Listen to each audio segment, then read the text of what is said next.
Yeah, who knows what might happen? But how did your fantasy picks go last week? Well, my team won. My hometown team won, so that was good. I think overall, I think I did okay. I got what I need to do is write them down and then look over them and see how they actually do. Be actually a fair assessment, but the ones that I kind of remember talking about, I think I did okay. How did I do for you? How did my picks work out for you? Uh, well, I had to make a last minute adjustment, and it kind of worked out.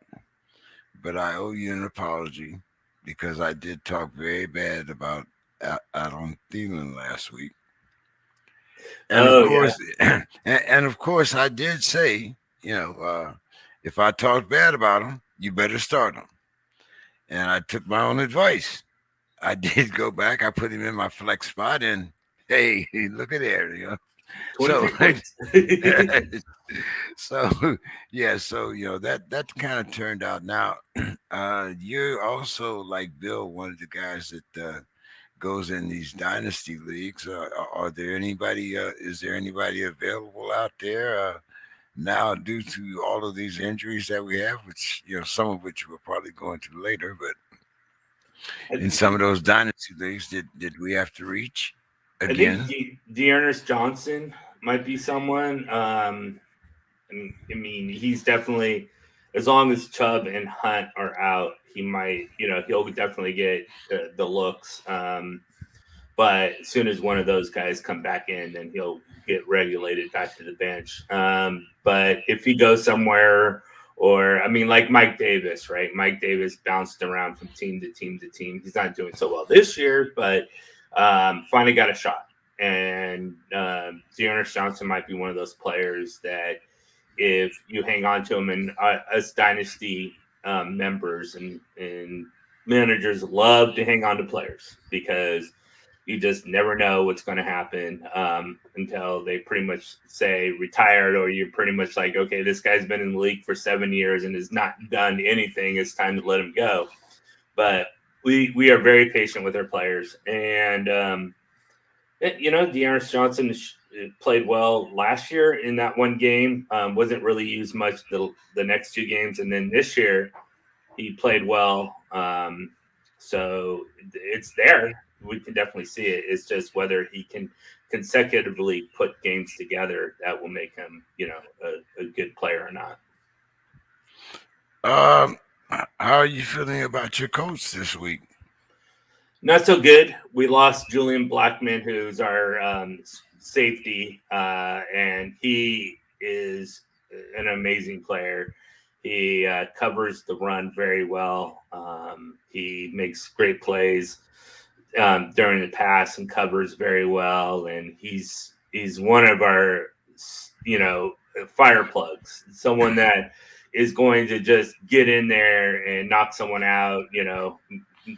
Metaphorically, and just dominate and inspire the team defensively. And he tore his ACL in practice of all things um, this week, so he'll be out for the season. But I like him. I think he's going to be a good player. Hopefully, this ACL won't mess him up too much, but it's going to affect the Colts this week.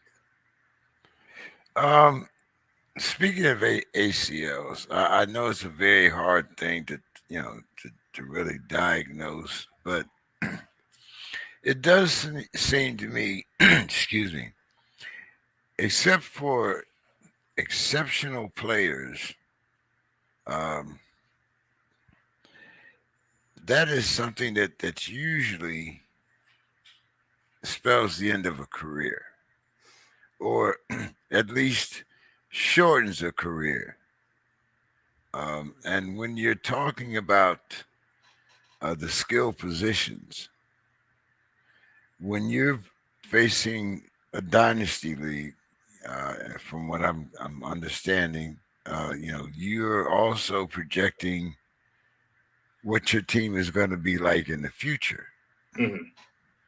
So if you have a player like this, is would this be the time to get rid of him, or would this be the time to try to trade him? In other words, what would be your move here? So with Blackman and IDP and safety position, he's definitely a dynasty player because he is young. I think this is only his third year in the league.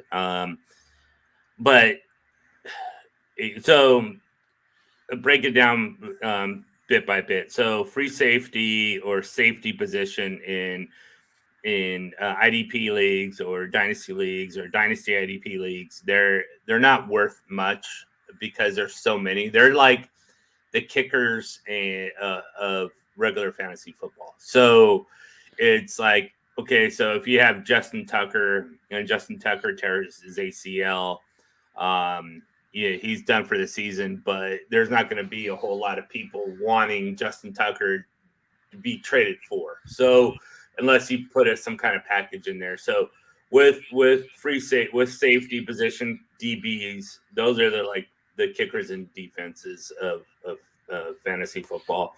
It's the linebackers and defensive ends that That's really get obviously to the point.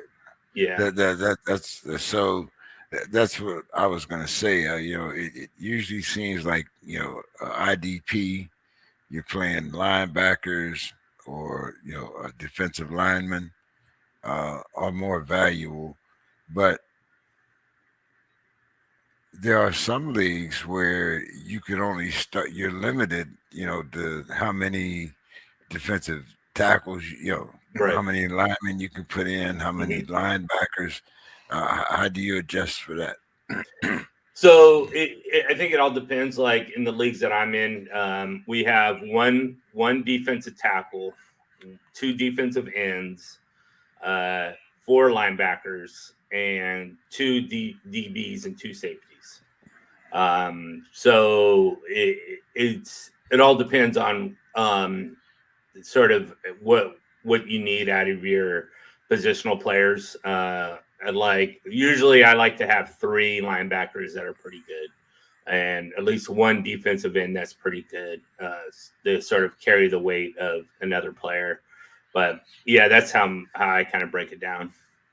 Yeah, um, I've played in a couple IDP, but I think that we had the position of it was just DBs. There wasn't a differential between safety and so Yeah, some do that too, where they'll combine both DB and safety, and then you can just play whatever position number if it's one or two the guys or whatever you have to set your requirement to, but they're in that one grouping where you can have a safety and you can have a DB or whatever, and they're not distinguished between the two categories. now would he be valuable more valuable in that scenario? I think if you're looking if you're having to play like say three players and it's in a group, then you're using more players, so the better the players rise to the top and they're not just all jumbled up in one, and therefore he would actually have probably more valuable value, not valuable value Yeah. to your teams. Uh, well, I don't know if Bill is doing some work or not. I would imagine that Demetrius may be flying somewhere, but hey, we'll do what we do. Yeah, do it. Sure. Okay, injury replacements. Of course, I played Nick Chubb last week because number one running back is hurt. Nick Chubb. I mean, what else can you do? And then Nick Chubb goes out in what the first quarter. Yeah. So, like I said, thank God from Thielen. So, uh, so who do I replace him with? Considering that probably most people, especially Browns fans, probably picked up Anderson as soon as Chubb got hurt. Right. Yeah, I would hope so. Because it's, as soon as, when you have those two down, then it's always the next man up, especially when the next man up is going to be the bell cow, as we saw from Dearness Johnson, is that bell cow role. I mean, Felton got a little bit passes thrown his way, but it was really all Dearness Johnson. I think someone like Mark Ingram, he's out there Yeah, quite a bit of Mark Ingram. availability, and he's a bell cow, just like Dearness Johnson. He's just in a lot worse offense. Kenyon Drake might be interesting too because Kenyon with the firing of John Gruden, the head coach actually used Kenyon Drake a little bit more than he's been using with. And then maybe Ramondre Stevenson. Those are the three I probably would look Uh, let's get a little idea of what's available in a couple of my leagues as far as running backs as of this morning. Let's see. Okay. Um, Elijah Mitchell. Um, Naheem Hines. Ronald Jones II. Gainwell. And as you mentioned, Mark Ingram. at. I think Elijah Mitchell is the guy that you definitely would want to get out of all those. Okay, let's find another league here. What running backs are available?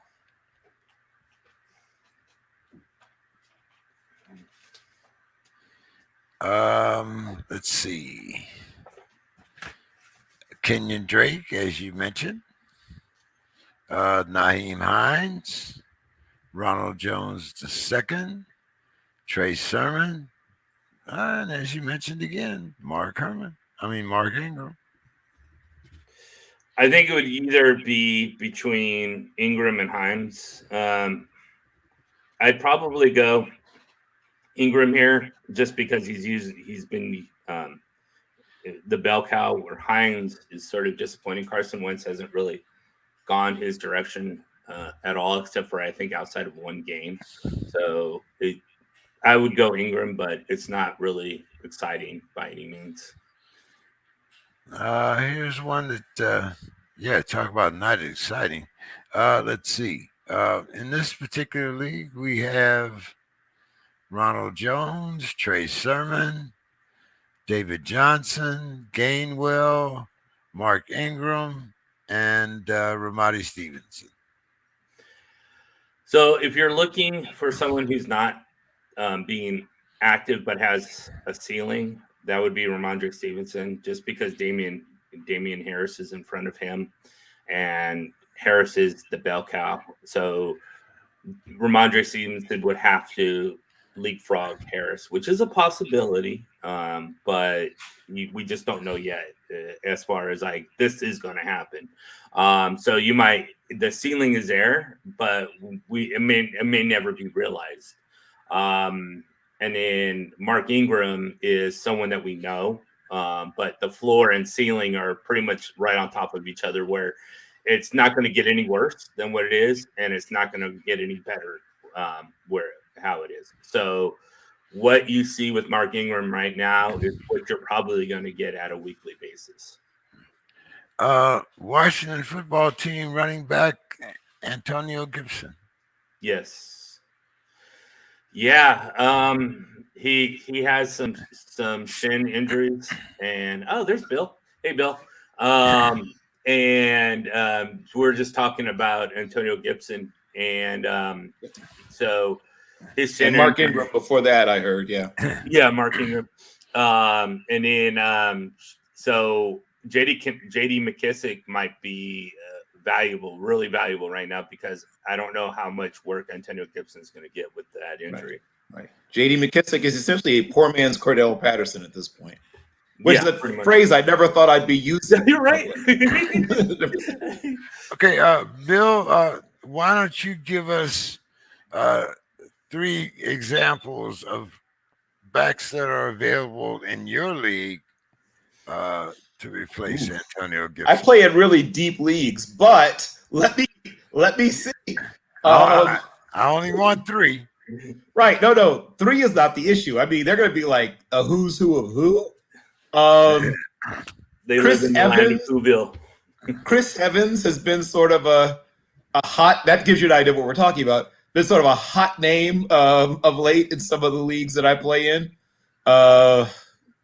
Desperation is the term that you might want to use. Because I play in the kind of leagues where AJ Dillon is no longer an option, right? That's the kind of leagues I play. Wow. Okay, so yeah. Just so that we get an understanding of what we're talking about. Yeah, he's been gone in the leagues I play in. So at one point, I got one good week out of Samaje Perine, and then he got COVID or got exposed or whatever it was. Oh, God. Ramondre Stevenson sort of kind of came through for me one week, sort of. So depending on what kind of league you play in, he might be available, but he's not exactly a bell cow by any stretch of the imagination. We mentioned him, I believe, in one league. I'm probably. Chuba Hubbard's been picked up in almost every league that I'm in. Let's see. Like I said, I play in very rather deep leagues. I mean, if for some odd reason you play in a league where Chase Edmonds is available, which shouldn't be, then stop listening to me and go get him. Like, do that immediately. Like I said, I play in very deep leagues. So the backs available in my leagues are, oof. I mean, it's poverty time, basically. Let me see. I'll give you at least one more, though. That might actually give you at least 6 points. Let's see.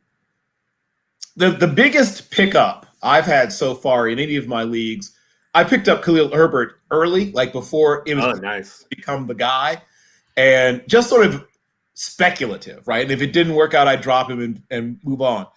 Just like sort of like picking up Donald Parham or something, right? Well, in a keeper league, I think that really makes sense to pick up a guy like Donald Parham because at some point I think he's going to be the guy at tight end. But so luckily for me, Khalil Herbert floated to the top. So that's been the biggest running back pickup for me in any of my leagues has been the emergence of Khalil Herbert. And if I can't imagine he'd be available, well, once again, if you play in like a 10-team league or whatever, but if he's available yesterday, pick him up yesterday. Since Bill talks about, I'm one of these 10-team guys, so I'm gonna give you what's available in my little pitiful corner of the world here. Let's see. We must share the same corner because my home team, the one I care about the most, my home league, we're a 10-teamer too. Wait. Now, I'm sure you guys already discussed this player, but actually I did manage to get Dearness Johnson also in one league as well. Oh, nice. Oh, very nice. Okay, now let's see. I have one league, J.D. McKissick, Ronald Jones, Trey Sermon, David Johnson, Gainwell, Mark Ingram, and as you mentioned, Mr. Stevens. Yeah, I gotta go McKissick on this one. Or Ingram, depending. But Ingram gets volume, but he doesn't do much with it. Exactly. I was explaining earlier that his ceiling and floor are pretty much on top of each other because they are the same. If you need 13 carries for 2.8 yards a carry, he's your man. Yeah, exactly. And he'll get you 10 points, maybe 8 to 10 points a week, but that's all he's going to do. But yeah, I think I'll go McKissick on this one, especially with Gibson hurting, and they're going to have to use him. Let's see. In this league, Kenyon Drake, the aforementioned Himes, Ronald Jones, Trey Sermon, Mark Ingram, Mr. Stevens, and Deontay Freeman. Oh, Devontae Freeman. Interesting. Let me ask you a question on this in this league. How desperate are for running back? Are you just looking to pick up one in case they go, explode, or are you looking for one that you want to plug in and start right away? Actually, let's see. My running backs are Miles Sanders, Devontae Booker, and in my flex spot,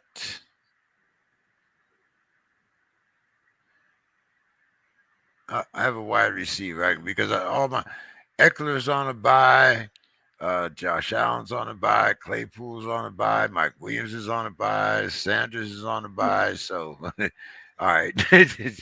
Think Say, one thing I uh, should You right should get them now, all out of the way. yeah, right now, exactly right. I have Renfro in my flex That's not a spot. bad move. No, that's I not a have bad move at all. Tyreek Hill and DJ Moore are my receivers, That's and not as bad. I said, Sanders and Devontae Booker are my running backs. And I'm kind of inclined to ride with this. Well, that's fine with Booker though. You want to make sure that he's playing because Right. Barkley, I believe, is or may be returning this week. So if Barkley does play, then Booker won't get you anything. I So think, Barkley's active, but he might have a reduced workload, is what I've been hearing. yeah, that's kind of why I put Actually, as of this morning, he's still him and Galladay and Tony are listed as out. Excuse me. Shepard is listed as questionable. And Slayton, of course, is Yep. and Raw and He's not 100%, but he's gonna go. yeah and Just kind of Ross. hoping. And what I'm thinking is, even if as Bill mentioned, if Saquon is in the lineup, that he's going to be limited, especially against this Panthers defense that's probably looking for a lot of revenge.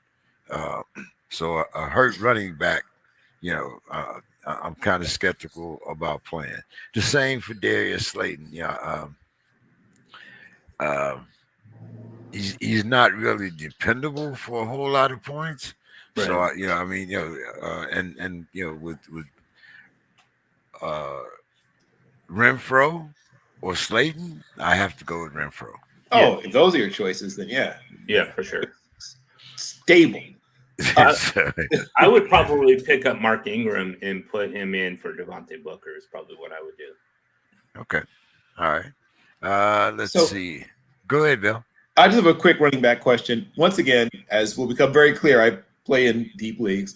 So my choices, combination of deep league and bye, I'm looking at Ramondre Stevenson and Jerick McKinnon, or one of those guys. And my other two running backs on my bench are Ty Johnson and Jeremy McNichol. Oh wow. Yeah. I told you it's a deep league. I picked up Demetric Felton just in case, but I luckily didn't start him. Yeah, that was a good call. Yeah, I think I would go McKinnon. Yeah, that's who you said. So McKinnon and Ramondre Stevenson, or McKinnon and Ty Johnson? McKinnon and Stevenson. Okay. So that's what I had. I'm sticking with what I have. Thank you. Now, I did make a mistake and start Odell Beckham Thursday and got a big 4 points from me. Well, it could be worse. You could have started Tim Patrick. Oh, yeah, I think Patrick had a bad day. He almost had a touchdown, though, I guess. But in the same league, these are the running backs that are available. Let's see. That's okay. He's on IR. Okay. We have Jamal Williams. We have Kenyon Drake, Ronald Jones, Trey Sermon, David Johnson, Kenneth Caldwell. Kenneth Gainwell. I'm sorry. Gainwell, yeah. I think I'm going to go Jamal Williams on here. But keep an eye on Drake and see what he does. But for right now, Jamal Williams looks more promising than than any of the others. I have another running back question. So in one of my leagues where I did pick up Khalil Herbert, I'm choosing between so I have Darrell Henderson, of course, Dearness Johnson's already played. And then I have Cordell Patterson in the flex, who has at other times been in running back spot for me. Thank you for him being both a wide receiver and running back. Love that. So yeah, whenever I find those guys, I try to pick them up just in case. And of course, we all remember that one magical year of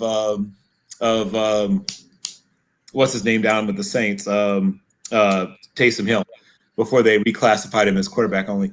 But so I'm looking at either Khalil Herbert, Henderson, and Patterson, or I'm looking at not Henderson, or not Patterson, right? But not people. So I'm looking at either Cordell Patterson, Henderson, and of course Johnson's already played, or Herbert, and either going in for Henderson or Patterson.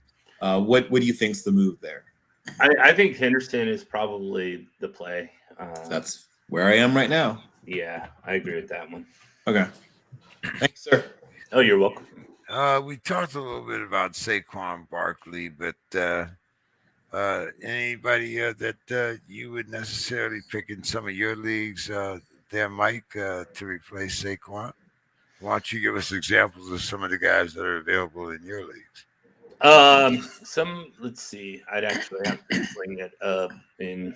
I'll just use my hometown league, because if I start going into my dynasty leagues, I have 60 teams, so that might take a little bit. So to do that, let's see, running backs. I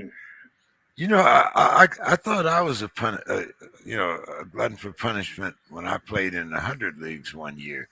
You have 60 dynasty leagues? I do.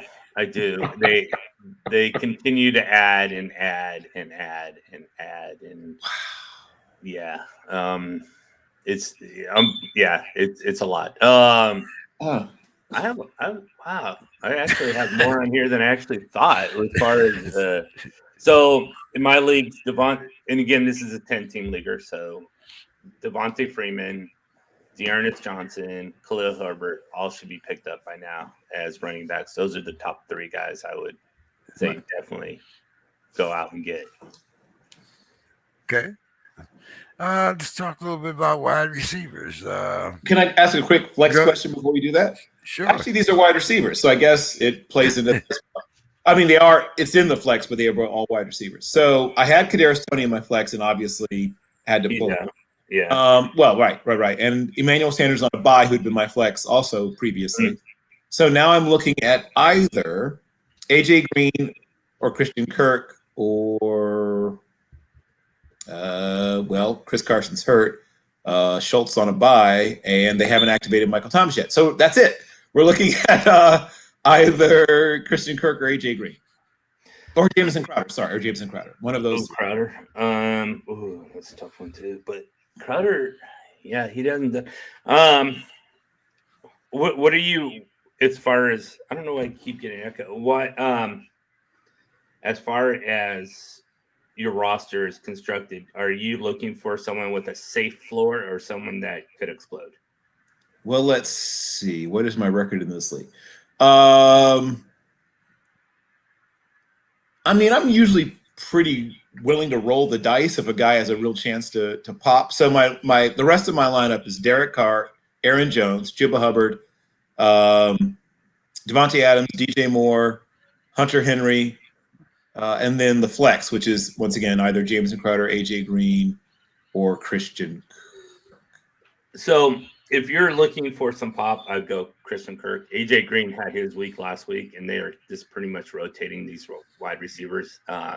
So with Green last week having his big game, I think it's going to be Kirk's week this week. And then if you're looking just for someone that, I think I just need safety here, then I would go Jameson Crowder. Got it. Yeah, I have Crowder in the spot now, but I kept eyeing it because do I want a sure 11 points or do I want someone that might go off for 18, 19? Right, exactly. So, Yeah, Kirk is definitely the one that I would think would go for that amount of points, that big pop. But Jameson Crowder, yeah, you pretty much said it exactly. The 10 points kind of thing. Got it. Okay. Thank you, sir. You're Uh, welcome. Curtis Samuels versus the Packers. What do you think about his replacements? If your league is that deep where you're having to start Curtis Samuels, for instance, in the flex spot. Hmm. Sorry, are you as far as replacing Curtis Samuels, or as far as what the Washington football team is will turn to without Curtis Samuel? Either one. If you think that there's somebody still in Washington worth picking up after Curtis Samuels, or whatever's available. Gotcha. Let's see. Let's look at wide receivers. Um, Adam Humphries, maybe. They were targeting him early in the season. That would probably be the guy that would step up for Washington football team. As far as wide receivers go, if we're looking sort of like at what I'm my 10-team league, then players like Christian Kirk, Jamison Crowder is still out there, Jacoby Myers, those guys are definitely safe. Deeper guys, Monroe St. Brown, Khalif Raymond, John Ross when players are hurt, but he's hurt, I think, right now. So, Okay, Deontay let's see. Harrison. Let me give you a little scarcity here. Okay, out. Bye. Hardman. But Cole Hardman is good. Yeah, he's Uh, been pretty steady. Rieger. I'd go Hardman over Rieger. Kirk. Kirk is good. Yep. Crowder. Crowder safe. Yep. St. Brown. I like him up and coming. He's putting more and more points together. He's a rookie this year, so uh, he's sort of been the wide receiver there. Unfortunately, he's hampered to Jared Goff, but he's looking better every week. Rochelle Bateman. He's good. Bateman. Bateman's not bad either. He's Yeah. at least has a decent quarterback there. Yeah. And Russell Gage. Nah. You can't trust Russell Gage as far as you can throw Russell Gage. Mm-hmm. Pretty much, yeah. Gage is, yeah. That whole basically Calvin Ridley is suffering, and if you're having Calvin Ridley suffering, you definitely want to avoid the second receiver there. Right. You don't want the trickle down from Calvin Ridley. Is that what you're saying? Yeah. It's like, yeah, if the trickle is bad water, you don't want any of the residue from that bad water. Let's see. I'll give you one. I have Ayak. Oh, Yeah. maybe later. He's one of those guys that played well last year, but has just disappeared this year. I also have Tim Patrick, AJ. I like Patrick. Well, Pat, you talking about like next? I mean, excuse me. No, hold on. I meant Patrick is available, but that would be on. He'd have to be next week. But Next week, right? AJ Green, again, Rieger and Rondell Moore and Christian Kirk. So Green, Kirk, and Rondell Moore are pretty much the same pod, and so it all depends on it. Really, whatever. I mean, you could pick one of them up, and they're either going to give you a lot of points or they'll give you like 0. So, but they've been rotating them, and as I was mentioning, Green was last week, so Kirk or Rondell Moore might be this week. Anything in there, Bill? Before I go to the next one. Well, so as always, because I play in deep leagues, running back is just a struggle, Right. Especially with bye weeks upon us. So I'm looking at either Ronald Jones and Kyle Juszczyk, or Tyson Williams, Jerick McKinnon, Jalen Richard, Joshua Kelly. That's what. See, that's what I'm. Yeah, that's bad. Who were the first two guys you mentioned again? Well, I'm leaning maybe towards Jerick McKinnon. So I've got Ronald Jones and Kyle Juszczyk, but I'm thinking about dropping Jones and picking up McKinnon. And then also Tyson Williams is available as well. I would ignore Tyson Williams. Yeah, that's what I've been doing. McKinnon's not bad considering until CEH comes back. Kyle Juszczyk is boomer bust. Yep. Does he get a touchdown? Yay! He didn't get a touchdown. Boo. Exactly, and he might this week against the Colts. I think it. Why not go with Juszczyk? I mean, I have Juszczyk already. I'm trying to decide between Ronald Jones and Jerick McKinnon. Yeah, McKinnon.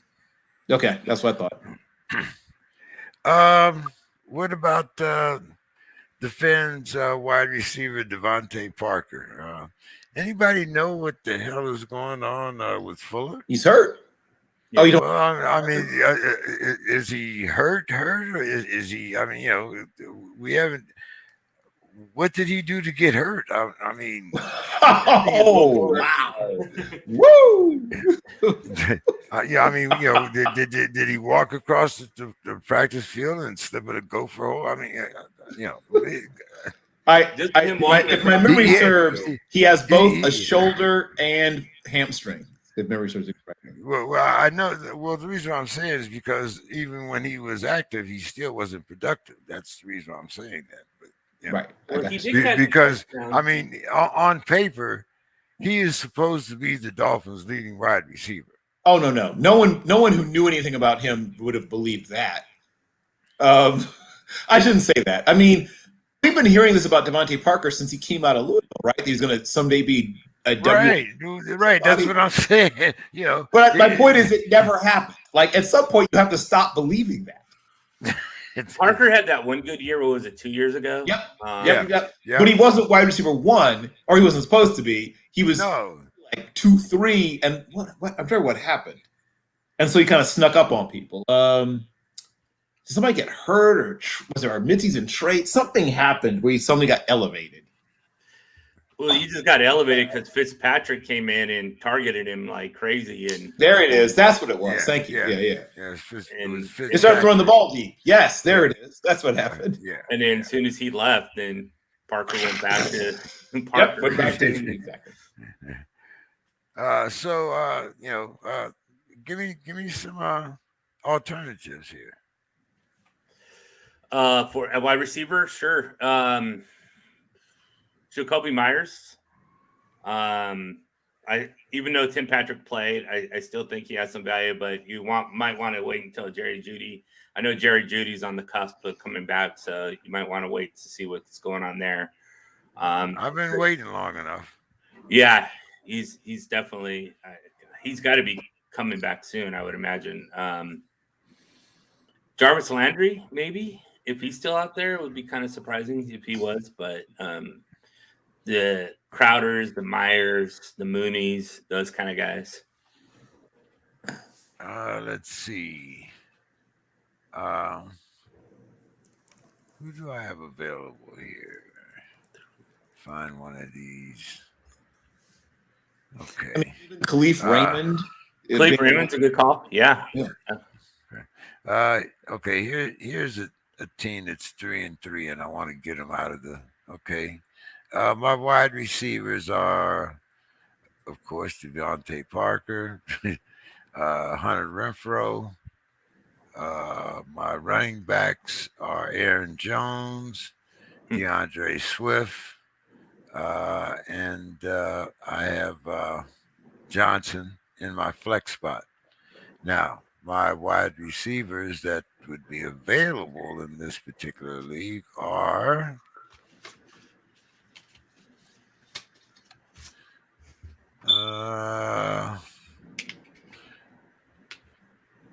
Rieger, Moore, DJ Kirk, Moore? Or Rondell Moore, right? Rondell Moore. Okay. Christian Kirk, Jamison Crowder, and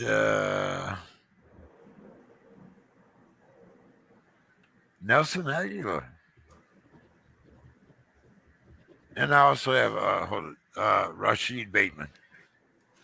Bateman.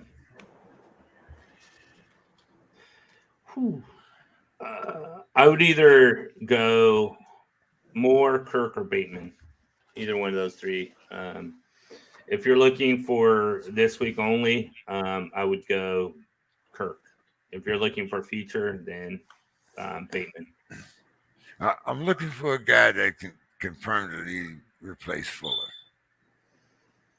Yeah, I'd probably go with Kirk. He's probably going to be the more guy that is you'll probably play a lot more. Bateman is sort of the Jameson Crowder kind of guy where he's going to catch 4 to 5 passes for like 60 yards, but won't score probably more than, well, we're in week 7 now, maybe 2 touchdowns the rest of the season. Okay, the big one, Antonio Brown. And we know how, like you say, if you had him last week in IDP, what was it 24 points, something like that? Gave you a lot of value. So who am I going to, if I put him on IR, who am I replacing him with? I think pretty much the names that you were mentioning, Kurt, Crowder, Khalif Raymond, Bateman, those guys are all pretty solid. Right. And some people have started picking up Chris Moore. I guess he kind of had one, productive week. I don't know if if that's a trend or just sort of a fluke with the Texans.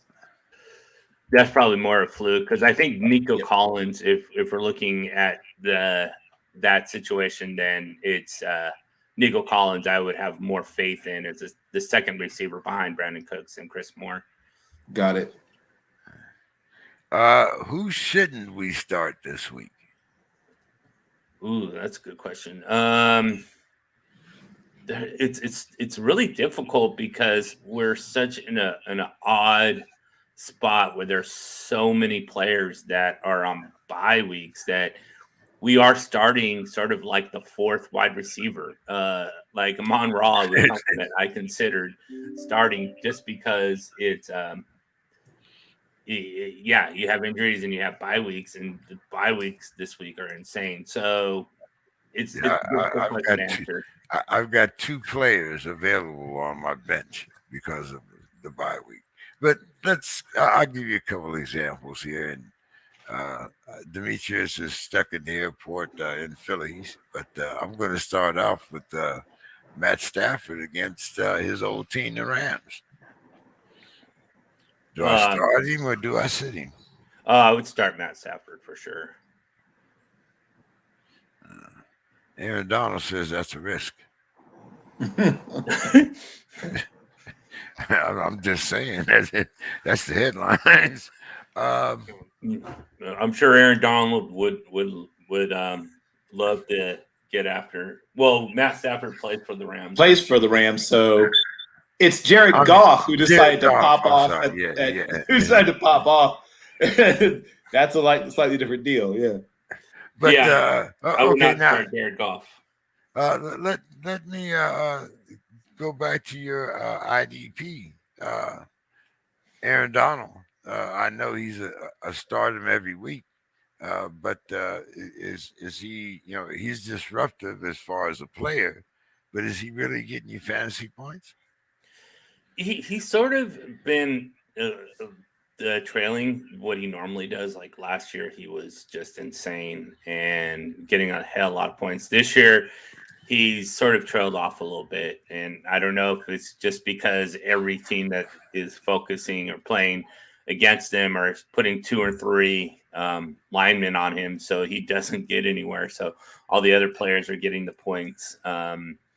So you would definitely start Aaron Donald in an IDP league, probably A, because either you drafted him high, or B, you just can't sit someone as great as Aaron Donald. So or A and B.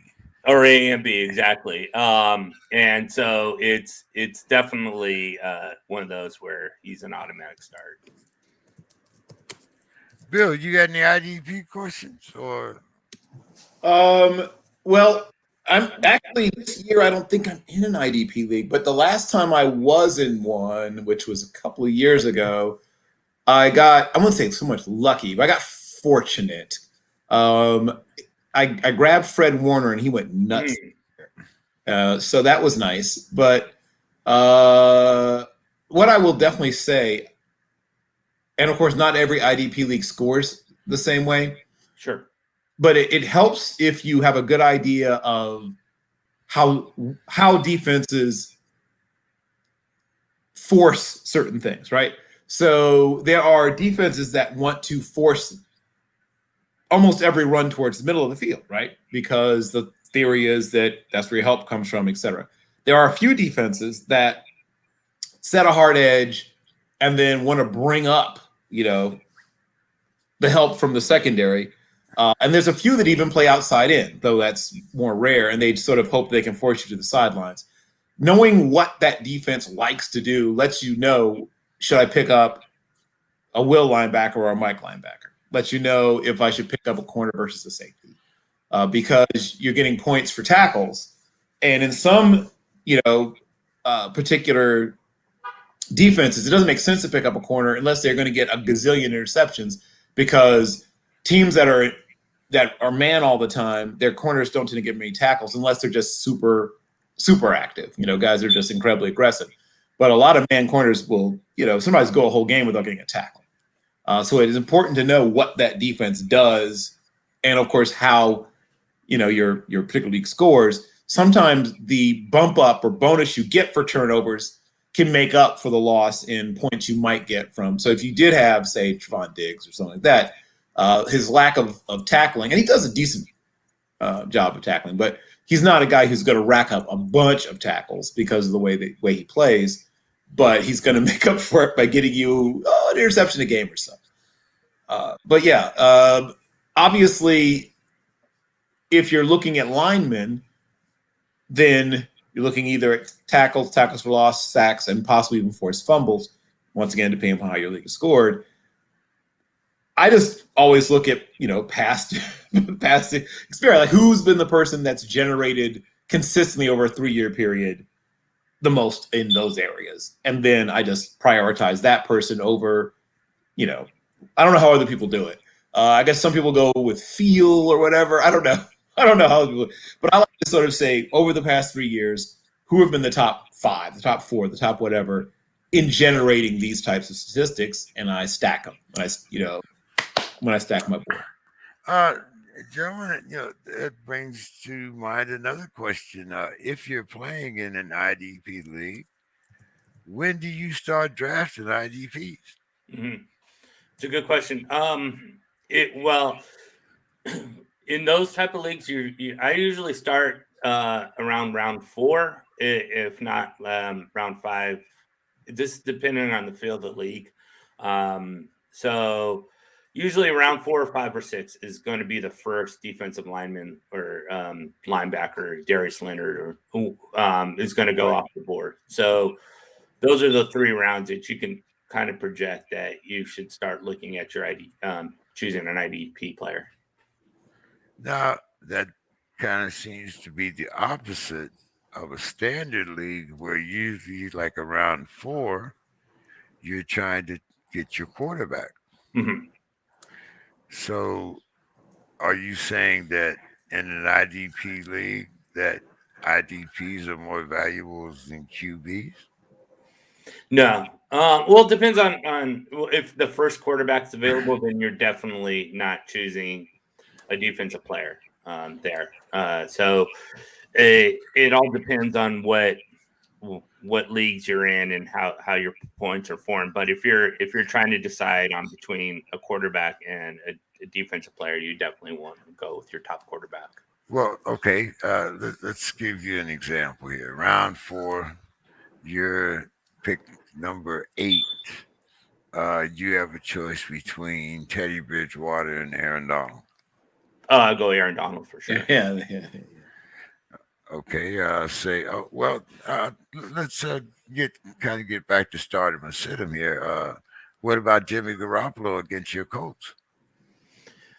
Um, I I think it depends on how good Kwity Paye does. The rookie Right. defensive end, the Colts really struggle with pressure on the quarterback. They don't Yep. really deliver much at all, which is why Unless they're blitzing, yeah, they blitz. They were like number 3 or something in blitz percentage, and if they don't blitz, they don't get pressure. exactly, and they have to blitz. So that's why they drafted Kwity Paye, and then that's why they drafted. I can't think of the second rounders guy off the top of my head, but he's also a defensive end that would have gone in the first round, but he tore his ACL right before they were doing the combine, so he's definitely out for the season, and so he dropped because of it. But once you get those two guys going, then it's going to be a different story. So for the most part, Garoppolo should be safe.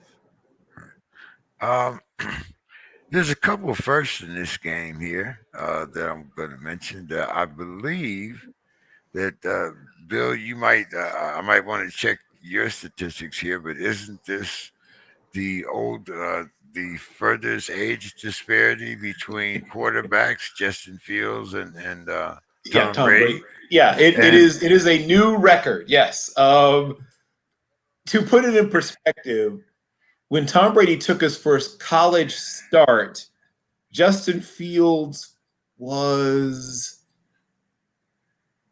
not born. Hold on, let me think. I think I'm That's probably true. I think he may not have been born when Brady won the starting job at Michigan. Yeah, and no, he definitely wasn't born. Yeah, he was not born when Tom Brady started at Michigan. Started his first game at Michigan. and also, I believe that this is the first time that Tom Brady has ever played a pro game against a starting Ohio State quarterback. It is. And then when he asked about it, he got a little subtle dig, and he said, it's because it's very rare. There's not that many starting quarterbacks in the NFL from Ohio State. Yeah, he had to get that in. So, do I start Justin Fields against the Bucks? I would not. Yeah. The Buccaneers struggle against the pass a little bit, and Justin Fields. But unfortunately, Justin Fields also struggles to complete passes. Exactly. And so, unless there's a dramatic turnaround where the light bulb pops and he's what we think Justin Fields could be, then it's more than likely it's going to be like 150 yards passing and maybe a touchdown.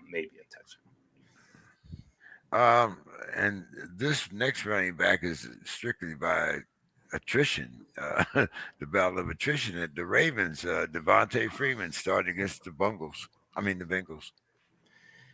Yeah, I don't like that either. I mean, he's okay, but the Ravens like to use multiple backs.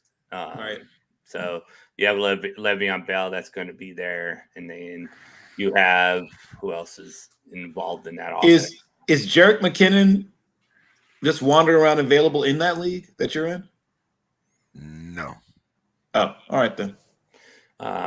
So yeah, he might score a touchdown. Might catch a pass. Might run for 40 yards.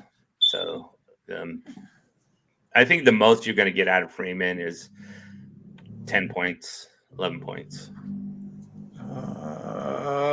Okay, desperation dart throws. I think Mark Ingram's already been mentioned. Let's see, what other desperation dart throws are out there at running back?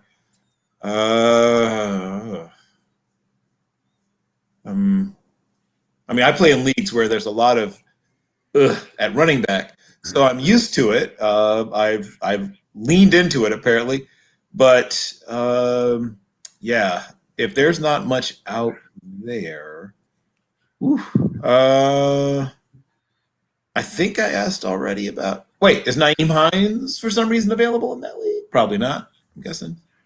Hines is available in this league. Oh, well, I mean, it's not great, but let me a defined role.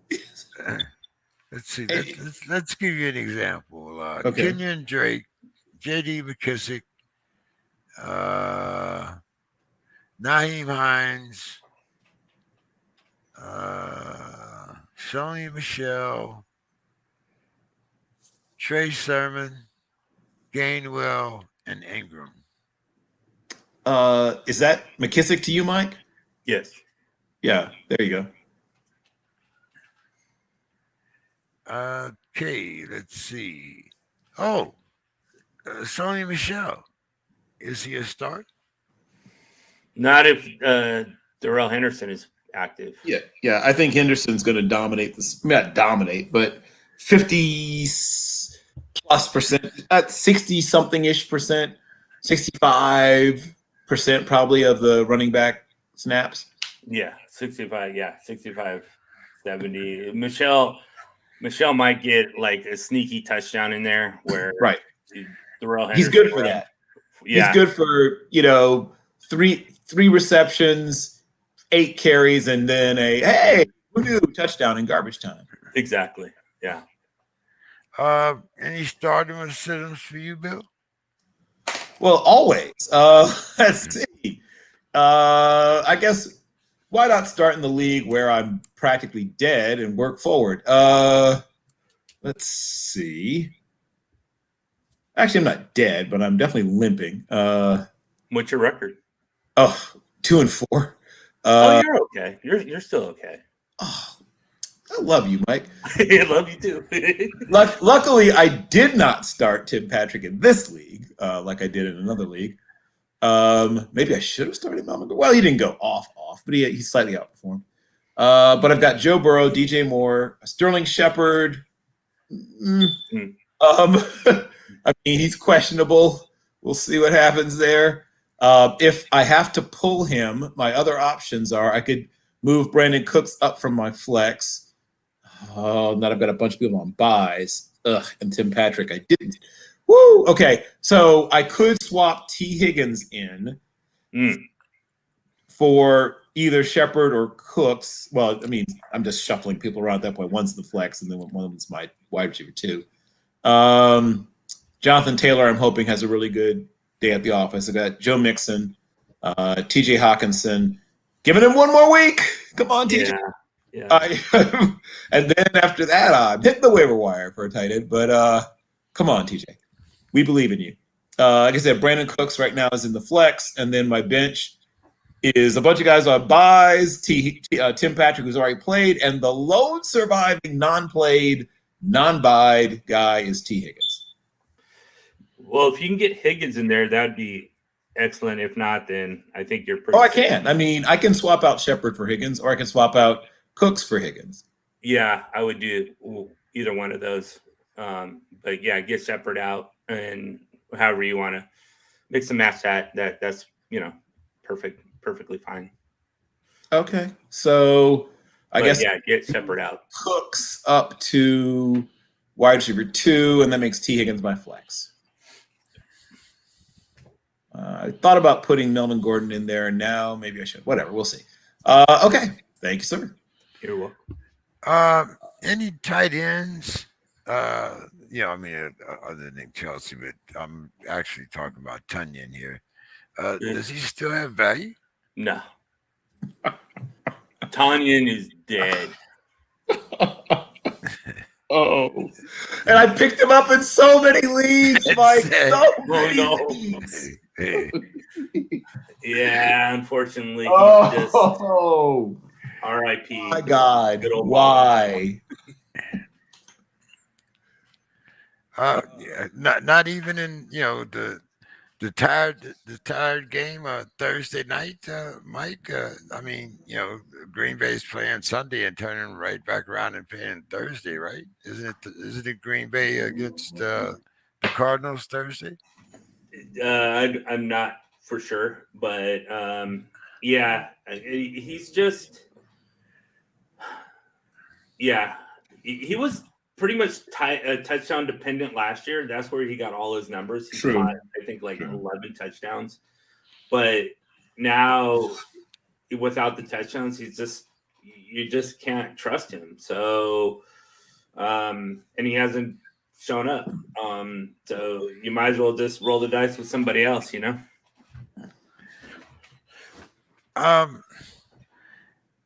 Baker Mayfield. Mike. Yeah, I think if you picked him up as your quarterback, you have to be somewhat disappointed. Oh yeah. So right now, we saw. I mean, of course, no one is expecting him to be replaced for the rest of the year so far. But No, he's uh, hurt. yeah, I understand that he's hurt, but also, here's a guy. When you look at when do you think he'll be back for Cleveland? And if he's still on, the waiver wire, when you're talking about some of the other quarterbacks here that haven't done too well. Tua's still out there. Some others, but how would you? What would you do with Baker Mayfield? And number two, we talked a little bit about it last week. The value of Odell Beckham with Jarvis Landry being back, is it even more reason to try to get the trade value for him, or is it just put him out on waivers? So with Baker Mayfield, he's droppable. I wouldn't have him on my roster at all. He might not even come back this year.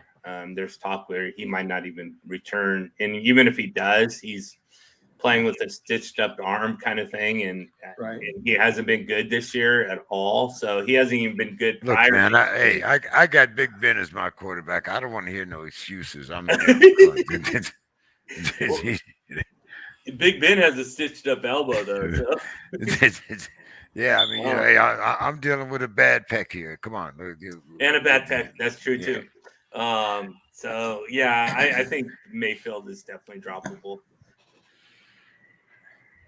And Odell, I would drop Odell. Well, no, I wouldn't drop Odell. I would trade Odell. If you can trade Odell, if you can get something, yeah, get something, because there's a lot of people out there that have that faith in Odell Beckham, and he has that name, and he has, always that promise to go with him, that he just might do it this year. He just might, and maybe you can rob somebody for a promising tight end like Dawson Knox. Yeah, exactly.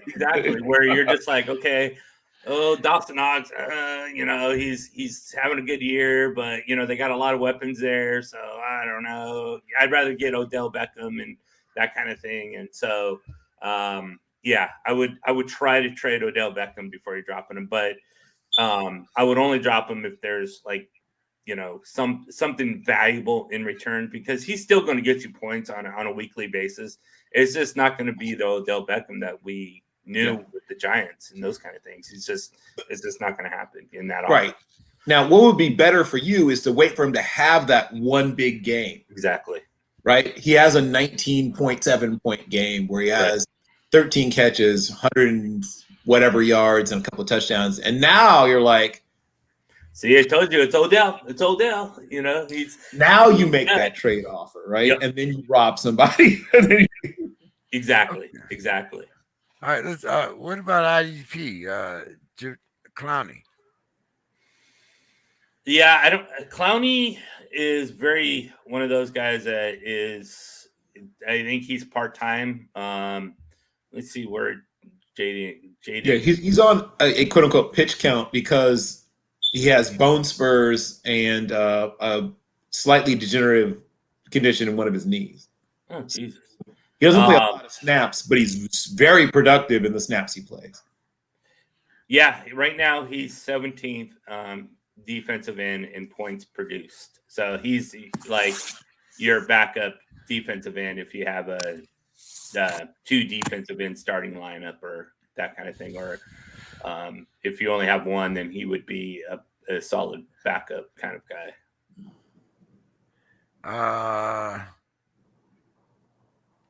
I'm trying to see here.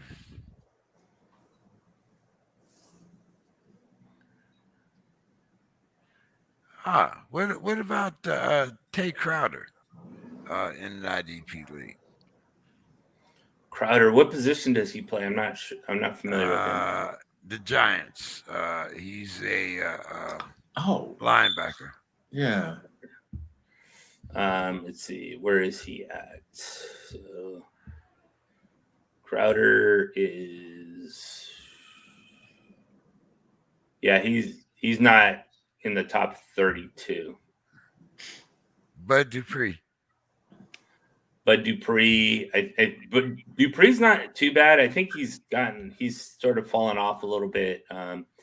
He's also not in the top 32.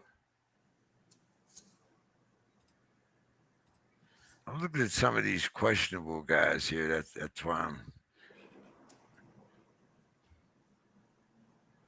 No one for the Dolphins. Which is a very telling thing. That was supposed to be the thing they're hanging their hat on was their defense. Their defense, and that just blew up. And then they had a disgruntled Xavier Howard they were trying to deal with, and Trey Flowers. What about Trey Flowers? Trey Flowers, what is he? Deep? He's a corner. Yeah, I thought he might have been. Yeah. Super big corner. He was actually a safety in college. Then he moved from safety to corner, which you don't see very often. Yeah, Flowers is not in the top 32 either. Jordan Hicks. Is Hicks a linebacker? Hicks is a linebacker. Yeah. For the Cardinals. Former Eagle linebacker who now is with the Cardinals. He's top 12. He's actually 12.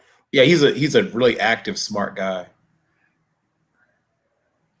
Jason Pierre-Paul. That's defensive end, I believe. He's a part-timer now, right? Speaking of part-timers.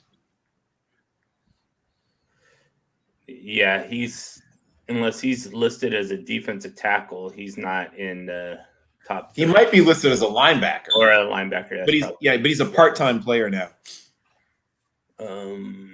Pierre-Paul, linebacker, and no. For the Bucks. Yeah. Not in the top 32. Yeah, he's not a full-time player anymore. He's not a starter. Any IDPs you're looking for, Bill, or any that Nope. you could? Okay. I am good on IDP, but yeah, guys like the guys that you're naming, with the exception of a couple of them, are guys that are situational players. I mean, Flowers is a starter, and well, a lot of these guys I'm looking at the bye weeks, and that's what I'm saying. A lot of these might be fitting in for guys on the bye, or look. Or well, Hicks would be the one that's sort of attractive of the list you gave. And then I could sort of like linebacker that might be out there. TJ Edwards, Philadelphia against Detroit might be someone who's a linebacker against a team that likes to run the ball. That might be. He's not putting up a lot of points, but that might be a good matchup for the week. Alex Highsmith. No, they're. Oh, yes. And then maybe Jalen Reeves-Maybin against the Eagles. I think kind of a surprise this year, and this is as far as his consistency. And I surprisingly, I found myself using him as a starter on a lot of teams, and that's Swift. Fantasy prospects for Swift. I mean, I'm not saying that he's going to get you, 25 points or something like that, but he's good for that very comfortable 12 to 15 mark. Mm-hmm. Oh yeah. Well, he's definitely top 10 running back in the entire fantasy football. So yeah, for me the big surprise, and I knew he would get more balls because Goff checks the ball down more than Stafford, but the volume of his work in the passing game has been the surprise to me.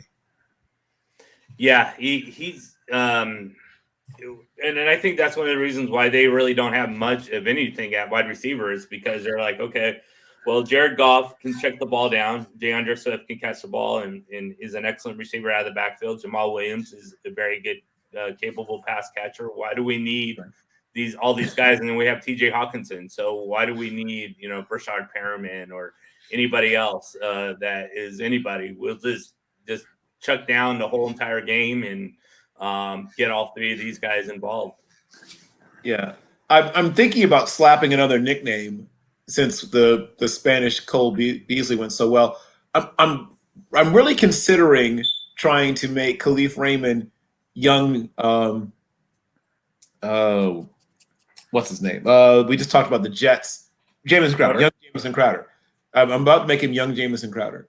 Look for that guy that's going to, hey, I need 8.8 points that I'm sure I'm going to get. And if they can go really well, I might get 11. But yes, he's the one wide receiver that you kind of know what you're going to get out of receivers. I think that's a good tag.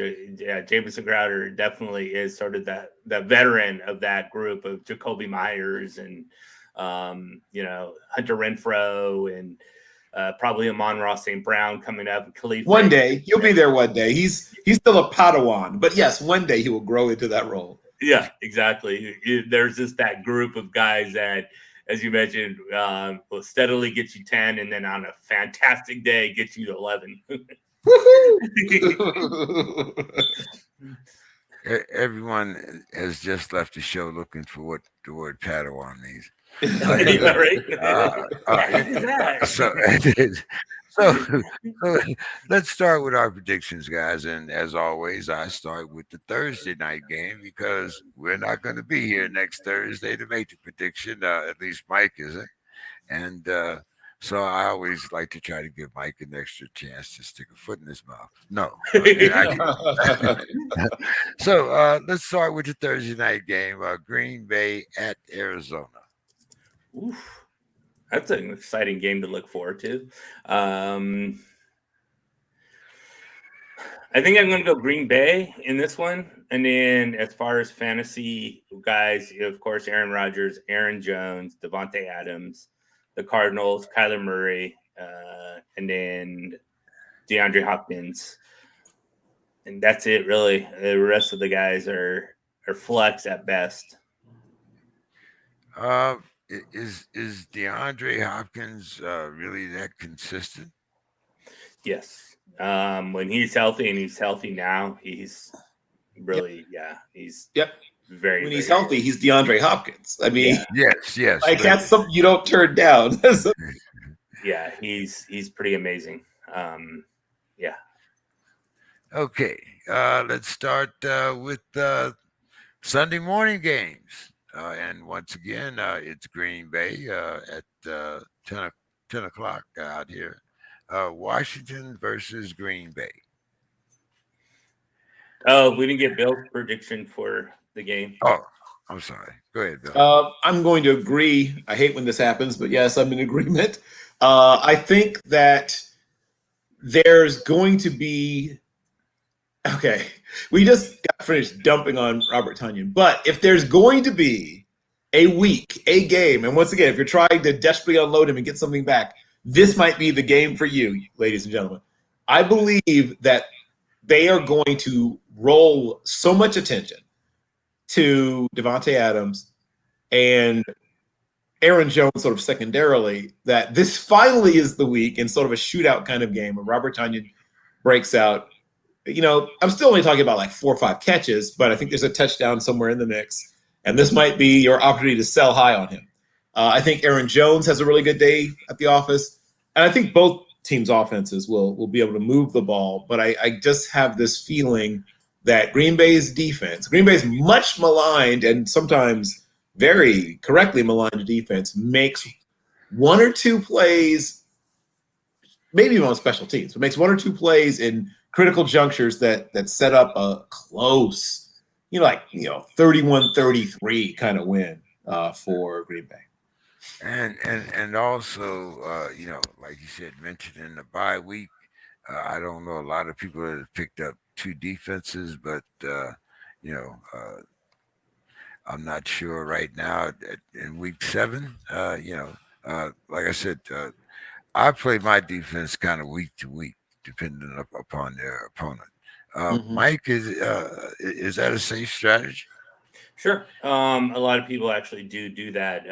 It's you're targeting, say, 3 or 4 defenses that you really want, and they go off the board, and you're just like, okay, well, I'm just going to do that. In fact, one of the leagues that I'm in, I actually do that every week. I look at the defenses and see which one's the best matchup, and then dump them and then pick up another one and that kind Is, of thing. is that team number 34 or team number 56?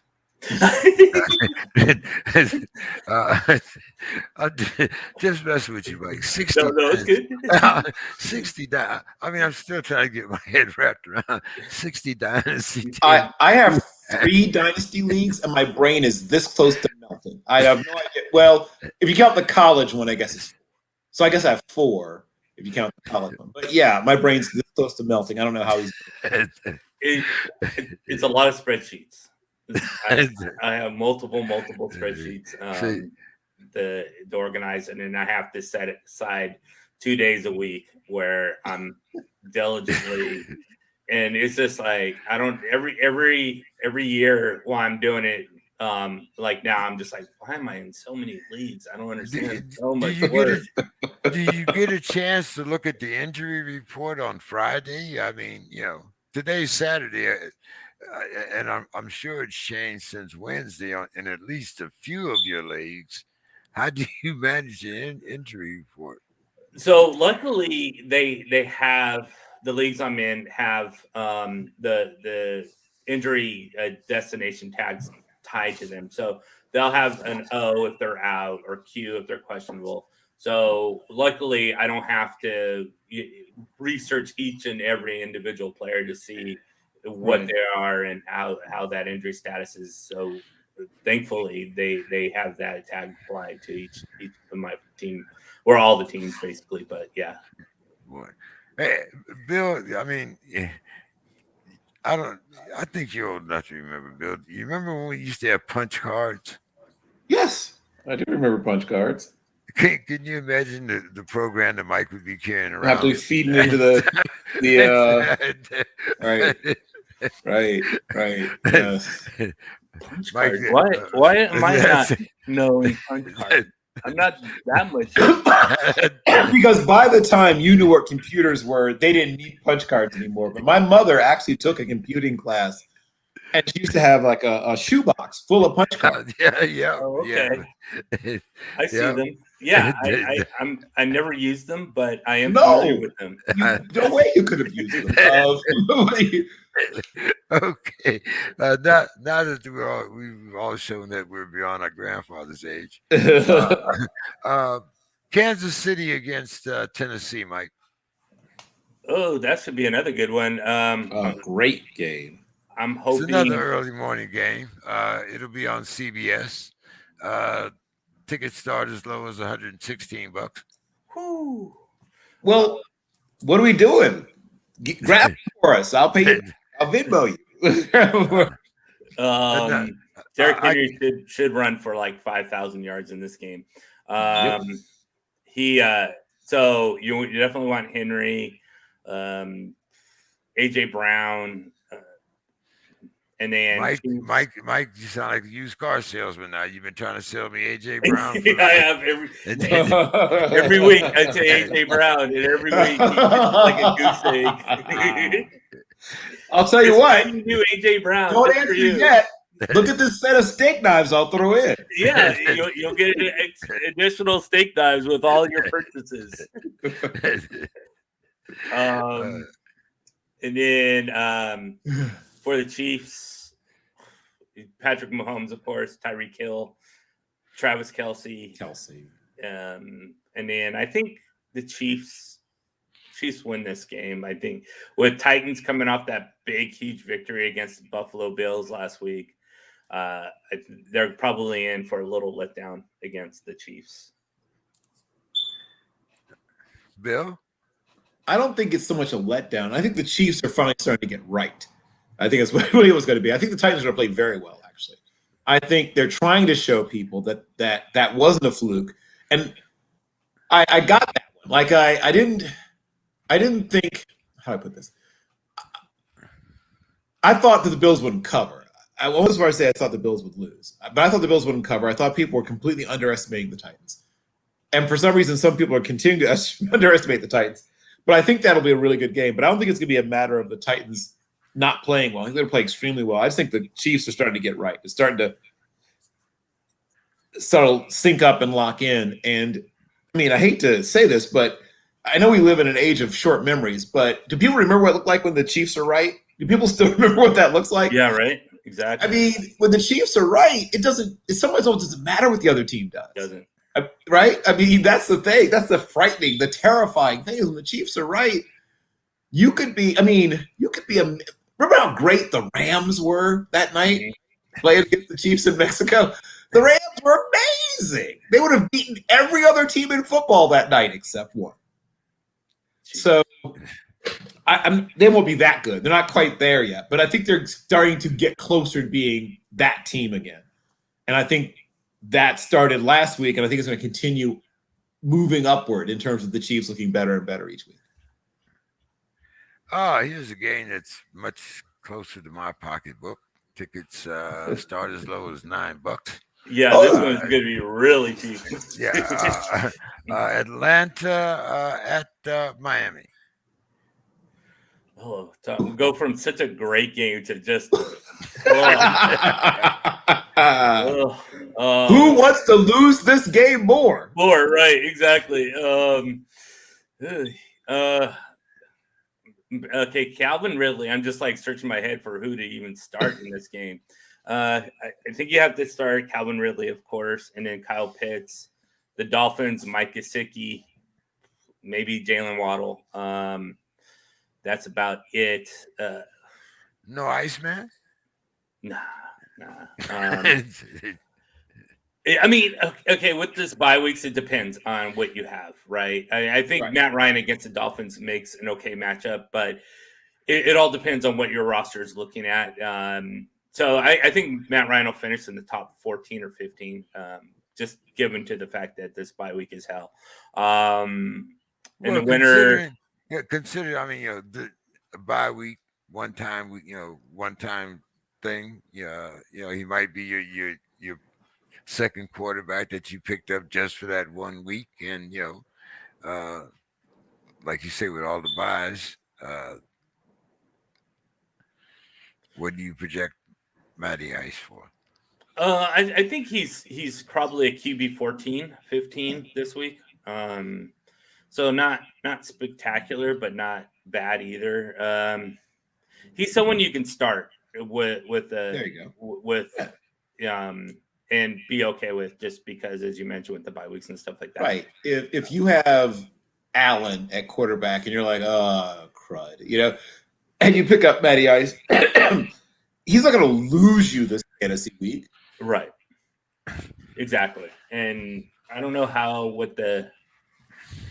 what Miami is against quarterbacks, but I'm sure it's not all that great. So True. It's they're 1-5. Well, he's talking about how the defense shows up or doesn't. What points are allowed as far as the defense goes. Let's see, I can tell you right now. But as far as the winning this game, I definitely think that Atlanta, they're just much better. I don't even know what world the Dolphins are in as far as playing. They lost to the Jacksonville Jaguars in London. And that says it all, really. A horrible situation for Dolphins. I don't even remember. I know they won one game. I don't even remember who was against or what week that was. It's just been that much of a misery for this Miami team. So Matt Ryan against the Dolphins. Dolphins allow the 25th most fantasy points to the quarterback. So I'm gonna increase that Matt Ryan up to like a 7 or 8. There we go. QB 7 or 8 this week. Okay, all right. Bill? Winner, loser? Game. I'm going to say the Falcons, but I'm not saying it with my chest. I'm saying it with like my pinky finger. I think, first of all, I think the Falcons are a slightly better team than they've looked to be. And for whatever reason, I mean, there's some legitimate reasons, but some other something's off in Miami, right? Something is not right in Miami culturally, right? Something happened. And this is a team that was starting to really come together. This time last year, they, a team on the rise. People were starting, say, "Oh, this team's headed in the right direction," and then it all went away. So, I mean, people are calling for the firings of the GM and the head coach. Now, if that happens, just so you know, Mr. Flores will be unemployed for like 0.8 half a day. All right. Some team's going to grab him immediately, and very least of all, he's going to be highly sought after as a defensive coordinator. But I think he'll be a head coach again very soon. And I don't know if the same thing will happen for Chris Greer, though. I hope he gets another bite at the apple, because at one point he was doing everything right. Taking assets and getting rid of bad contracts and all their stuff, and then all of a sudden, I don't know, very strange.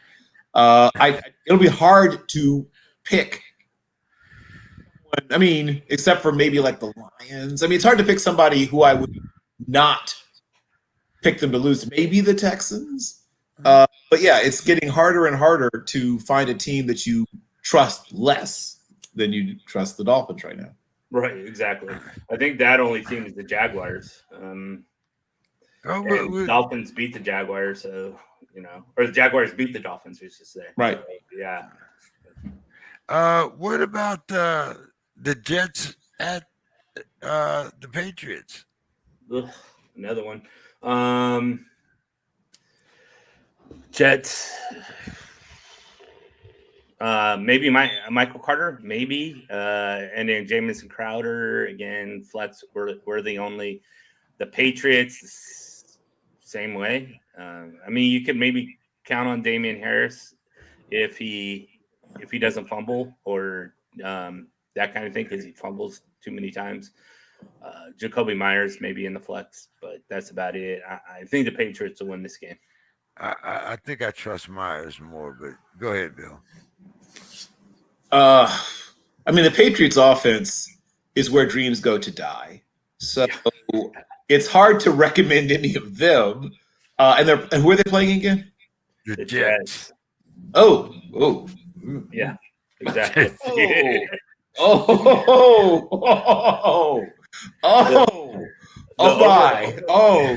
This is one of those. Under 42.5 points.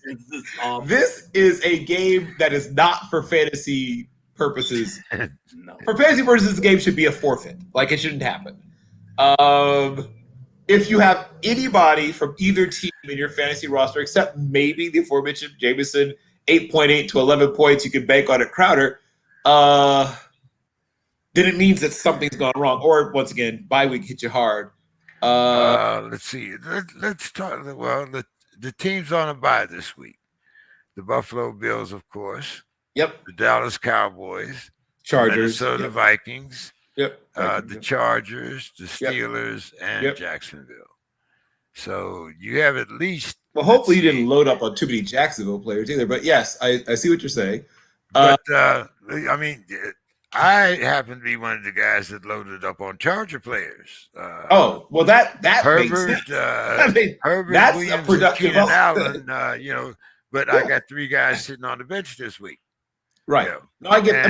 I play in enough leagues that I've got. And if I add Stephon Diggs to that mix, I got 4 guys sitting on the bench that produce points. Right. Well, I get that. I mean, we're all going through it, but there are better options hopefully better options than players on the Dolphins roster. And like I said, Jameson Crowder is that. I mean, he's perfect for the flex and in a deep league, even wide receiver 2, because as has been established by every little crack we've made, but also there's admiration in it. His floor is rock solid. I don't know if there's been more than maybe 2 weeks in his entire playing career when he didn't come through with at least 6 points. And I think he's been blanked, at least since he's been a full-time starter. I think he's been blanked one time, like no catches, one time, I think, in his entire playing career, since he was like a punt returner for a little while. But once he became a starting wide receiver, I think he's always had at least one catch, except maybe one game. He scores for a guy who's not a very big guy. He managed to get a decent number of touchdowns, even. Not a lot, I should say. But I mean, he's a decent number, a number where you don't feel bad. He's not exactly, he's not Mike Williams. He's not Mike Evans. He's not any of the Mikes. No. But he's a guy. He's a reliable, solid. I mean, all the things we said, right? All those things, right? All those. He's that guy. so I wouldn't mind playing him out of that, off that team. And then, I mean, there was some early buzz about Robbie Anderson when the season started, and Yeah. Robbie Anderson. Where is he now? Sorry, not Robbie. What Jets receiver was their initial hope for? Davis. That's probably was Corey Davis I was thinking of. Corey Davis, yeah. Probably the one there was a lot of initial buzz and hope and all that kind of stuff, and then the season started. And I think I think he's had one good game this year. Yeah, I think he's had like one good and one above average game, and the rest of them have been not so hot. Yeah, he caught, I think 2 or 3 weeks ago, he got a touchdown, like a 78-yard touchdown or something, and then he had week 1 was his really fantastic week where he put it all together. And so if you're truly smart, you made a deal that week at the end of exactly, and then traded it away. Yep. Carolina at the other New York team, the Giants, Mike. So you're going to do Chuba Hubbard, right. The Giants, Saquon Barkley. If he's going to. So Saquon Barkley, regardless of his limited playability, wide receivers, no, tight ends, maybe Ingram, just because there's no wide receivers to throw the ball to, so they're going to have to turn to the tight end. I want to say Sam Darnold, but the guy has just disappeared the last 2 weeks, so I don't know what they're going to if he's going to come back again. This would be the game if you're like, okay, well, one more week for Sam and we'll see what he does. This would be the game that he has, the typical game he had in the beginning of the season. And then DJ Moore, that's probably it. And I think Carolina wins this game. Bill? Well, I agree. Carolina should win the game. And, Mike has all the cool fantasy insight stuff. Obviously got it done. Was there another game that's supposed to pick two? No, we're just doing like one at a time. Oh, we didn't get to okay. Well, then yes. Then there we go. Okay. Cincinnati at Baltimore. This is a great game for me. It would be even better if Cincinnati would beat the Ravens. Yeah. And possibly we could come up this week and we would be 4-3 and we would be tied for second place. So I would be glad to see the Ravens lose this game. But let's talk a little reality and a little fantasy. Who you got, Mike, and who we playing and who we sitting? So Joe Burrow in this situation, the bye week hell, and then Joe Mixon, T. Higgins, and Jamar Chase for the receivers. Tyler Boyd in a desperate kind of situation.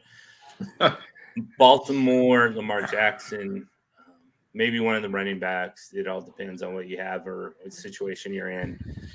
Hollywood Brown and okay, wait a minute. Let's go back to running backs here. We talked about Deontay Freeman. The other healthy one is Le'Veon Bell. And then there's also who else is there? Latavius Murray. So those three guys are probably all equal. I thought I had Latavius Murray on the injury report. Did he come off the injury report? Oh no, he's out. I'm my mistake. Yeah, he is. That's why Taysom Williams was at least a consideration, is because of Murray being out. Understood. I think Tyson Williams is definitely playable. I think Freeman will definitely be more of the Latavius Murray role, and then Le'Veon Bell and Tyson Williams will get sort of the crumbs of they'll all be involved because the Ravens just can't help themselves. They need to use 3 running backs during the game at some point somewhere. 4 really, if you consider Lamar Jackson running for another 60, 70 yards. Bill? The Bengals against the Blackbirds. Let's see. Virginia's not here. Can I call them the Ratbirds? I like that. The Ratbirds. There you go. All right. The Bengals against the Ratbirds. Yeah. Oh, and also I have one more flex question. I forgot about this league. So at various points, I have had Sony Michel, Justin Jefferson, Lots of other people depending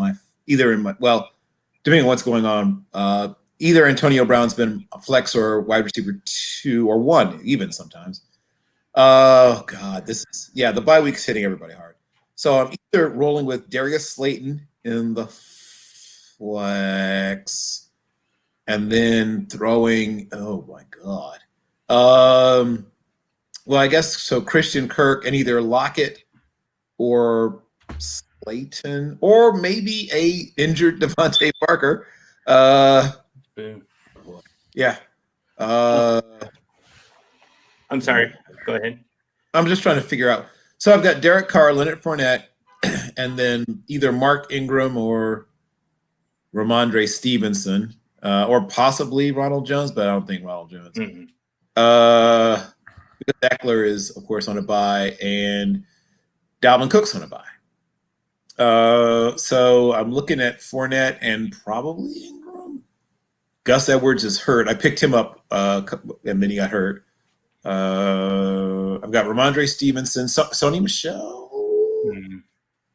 Ronald Jones, Ty Johnson is available for good reason, probably. And then Antonio Brown's out, who had been my very nice flex pick. Mm-hmm. Like I picked him up, later in the draft because there was the concern about how many mouths they had to feed, and of course he's been the biggest mouth. He's getting fed, but he's out because of the because of the injury. Right, he's hurt. So I'm trying to figure out what to do with my bye situation and the combination of injuries and the bye. So I'm trying to figure out if I'm rolling with Devontae Parker, Darius Slayton, Andre Stevenson, Sony Michel, Ronald Jones, Ty Johnson. Yeah. So I'm trying to figure out what to do with the flex there.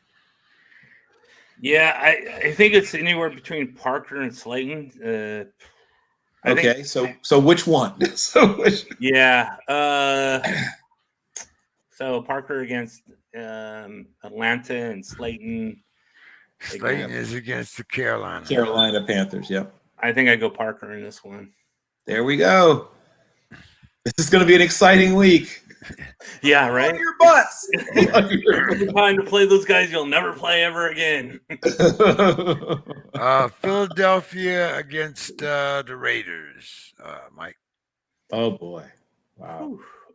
So Philadelphia, Jalen Hurts, and probably Devontae Smith. The Raiders, you're going to go with Derek Carr, Waller, right, and Josh Jacobs. As far as the winner goes, you will pick the Raiders to go in this game. They'll win back-to-back games, go 5-2. Yep. And so I like it. Or Ruggs is good too. He's top 30 wide receiver right now. So right, and in the bye week, he might be, depending on how deep your league is, wide receiver 2 or at least a flex, even if you're playing in a league that's not quite so deep. Exactly. So I can definitely project possible wide receiver 2 numbers for Ruggs this week. I might feel glad that Demetrius isn't here because I don't know what these Chargers are going to do this week after that drubbing that they took last week. Detroit at the Chargers, Mike. We didn't get Bill. I think we're all picking the same. I mean, yeah. We haven't disagreed. I Bill kind of co-signed that one. That's why. That wasn't a tough one. That wasn't the one where I had to him and Hall. Okay.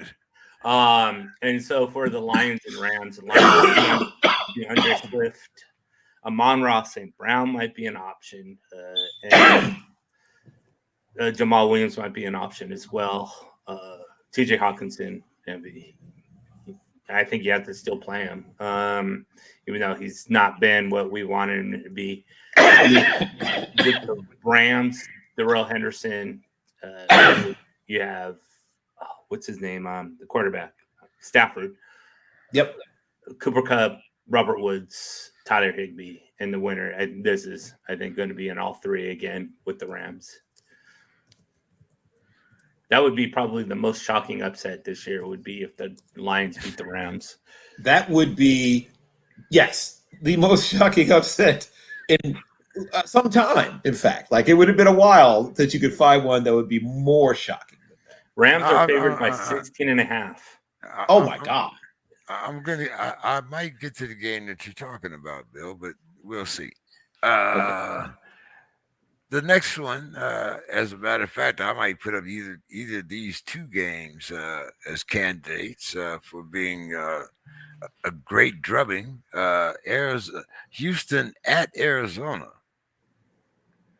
This would be one that I might put above Los Angeles versus Detroit. Yeah, in fact, if you did that, then you would be probably correct. And I mean, if you go by Vegas odds, because Vegas odds has Arizona winning by 18 points. 18? 18 points. Remember how we scoffed when Buffalo was favored by 17? Yeah, against Houston. Yeah. Now it's getting worse. That is a crazy number. Well, we said that about 17. And what was it? Would they beat them by 35 or something? Yeah, it was. It was like 35-3 or something by the end of the game. Go ahead here. Houston at Arizona. So the only Houston player I could recommend is Brandon Cooks. Brandon Cooks. Right.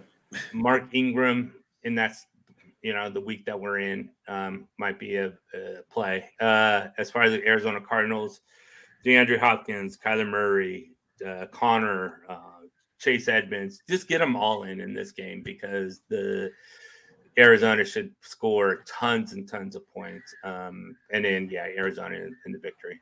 What about some DP players that we should play from Arizona?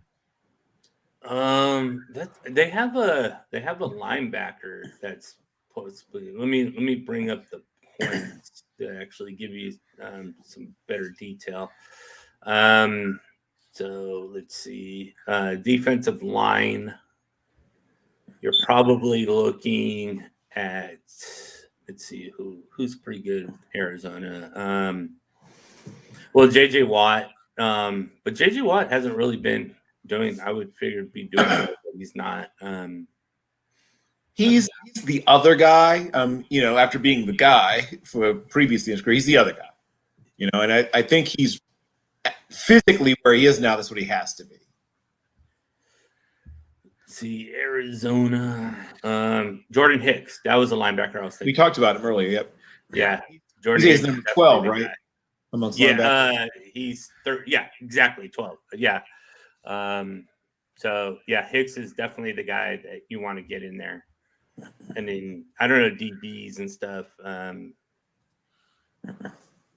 It's Byron Murphy. He's top 5, so you want to play him. Bill, I'm gonna assume that you concur with the rest of us here. Arizona. Well, if we're not picking against the spread, we're just picking games straight up, then yes, that's easy. I don't know if they're going to cover. Obviously, that's a big number, and all it takes is a tip ball interception for a pick six, or all the little things that can happen in a game can keep you from winning by that number of points. But it would be difficult to imagine them managing to not win that game somehow. What's the line on this game, Mike? Chicago at Tampa Bay. The line is pretty high on this one with Tampa Bay, 11.5 favorites. Yes, that's what I said. Any of these three games to me would be, very unwatchable. Yes. Apart from. But at least one of those games is going to turn out to be very watchable. The only question is which. Like you never have a time when all the games are supposed to be blowouts or blowouts, right? At least one of them will not be. So the only which one? Okay, so all right then. First of all, I don't think anybody's picking the Bears, but go ahead, Mike. Maybe you'll see this being the upset of the week. I don't. Well, I didn't say upset. I said it turned out to be watchable. Oh, Don't okay. put words in my mouth. It's unsanitary. Damian Williams is back, so Chicago, Damian Williams. That's about it. Until Justin Fields can prove that he's the Justin Fields that the Bears drafted, then you can't put anybody out there. You can't put any of the wide receivers out there. As far as Tampa Bay goes, Mike Evans, Chris Godwin are probably going to get a lot of action just because, as we mentioned, Antonio Brown is out. Then Leonard Fournette, OJ Howard maybe because Gronkowski's not there. But of course, Tom Brady. Gronkowski hasn't been there for a couple of weeks now, and we still haven't seen OJ. At least, unless we talk about orange juice or not. I think Howard caught a touchdown last. He had a good night. He had a decent night. What game was that I'm thinking of? Was that a Thursday night? Just the fact that you have to think about it, kind of speaks volumes. But go ahead. Yeah, Thursday night. You're right. 6 for 49 and a touchdown. But yeah, for the most part, OJ Howard is just not. Yeah, 6 viable. for 49, 1 touchdown. Yeah, right. I mean, I'm picking you up on the waiver wire as we speak. Yeah, right. Okay. Well, in a deeper league, you're doing exactly that. So, which is why some people are smart and don't play in deep leagues. But trust me, there are people who picked him up. Yeah, you really have to have a taste for just if you're playing in a deeper league, because if you can't do that, then you're just in big time trouble. So yeah, Tampa Bay with the victory for sure. Okay, now do they cover the 11? I think so. Yeah, I think so.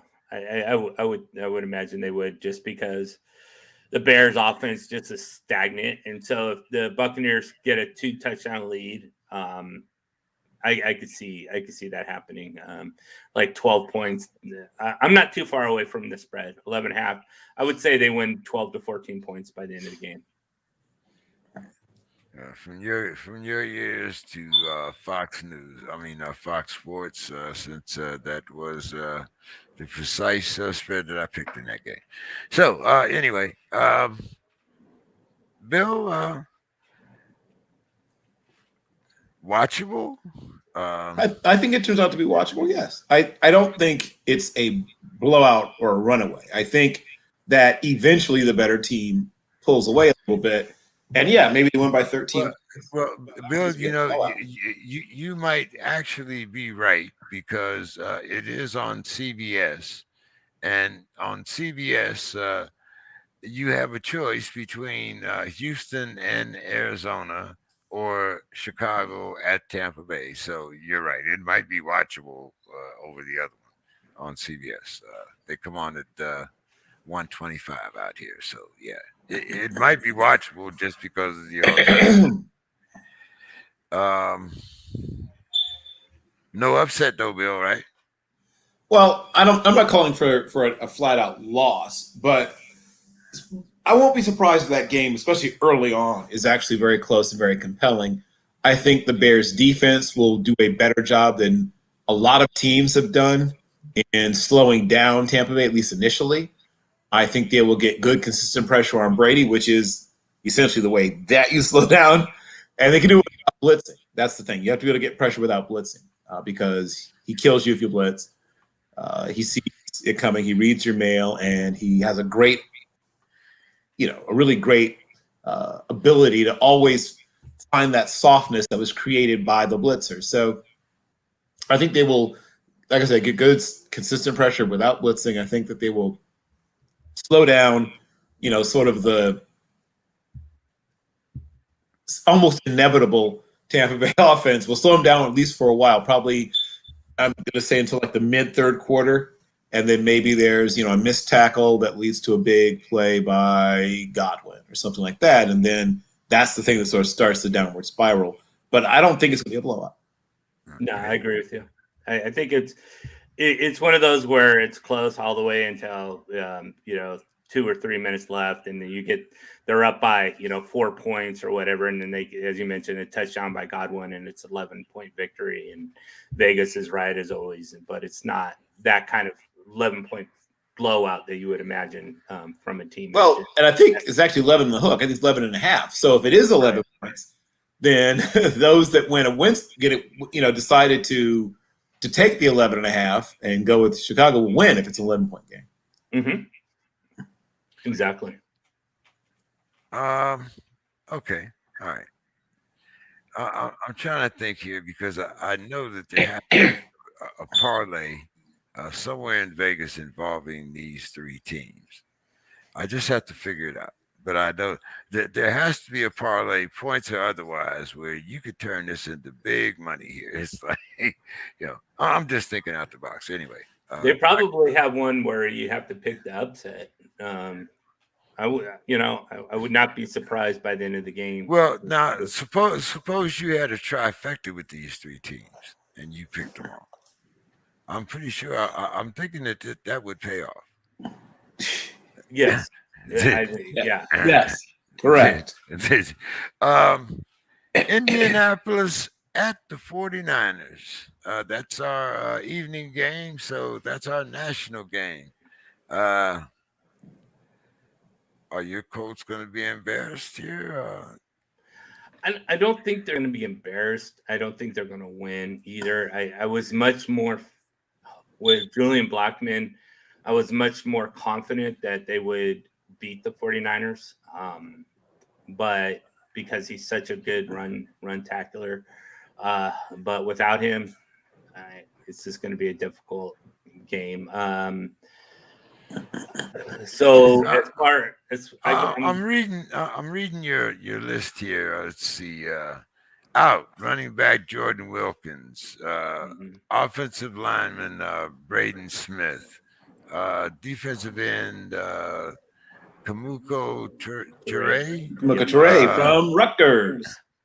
safety Julius Blackman, cornerback Rock Ayerson, and of course questionable is T.Y. Hilton.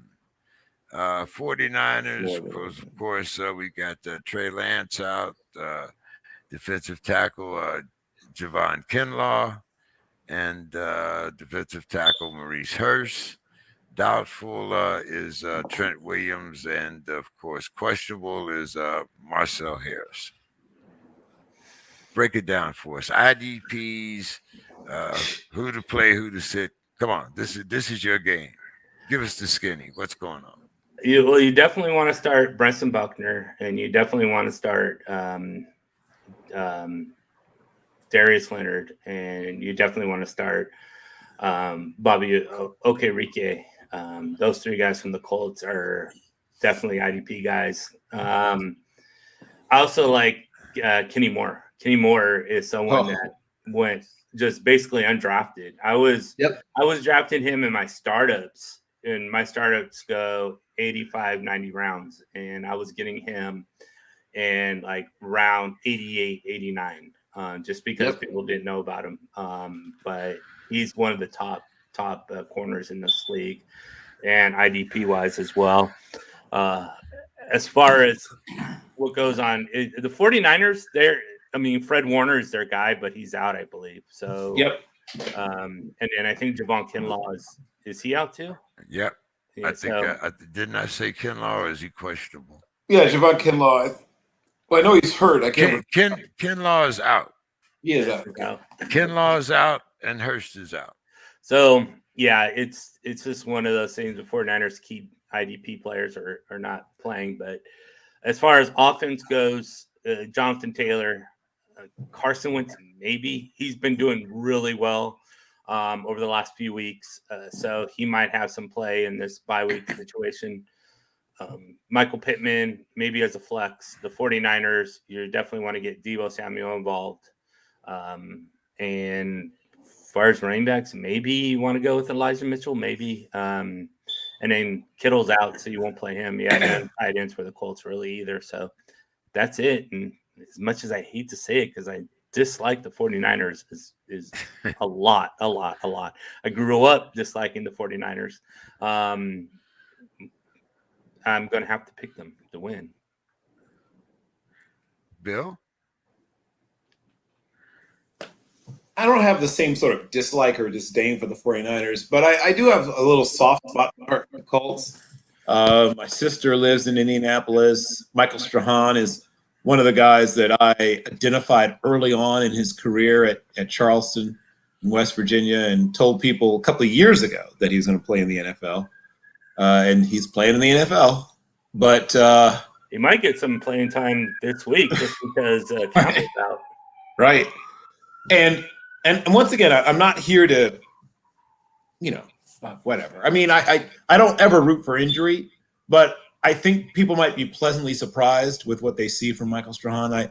I compared him to Vincent Jackson when I nice call. I like that.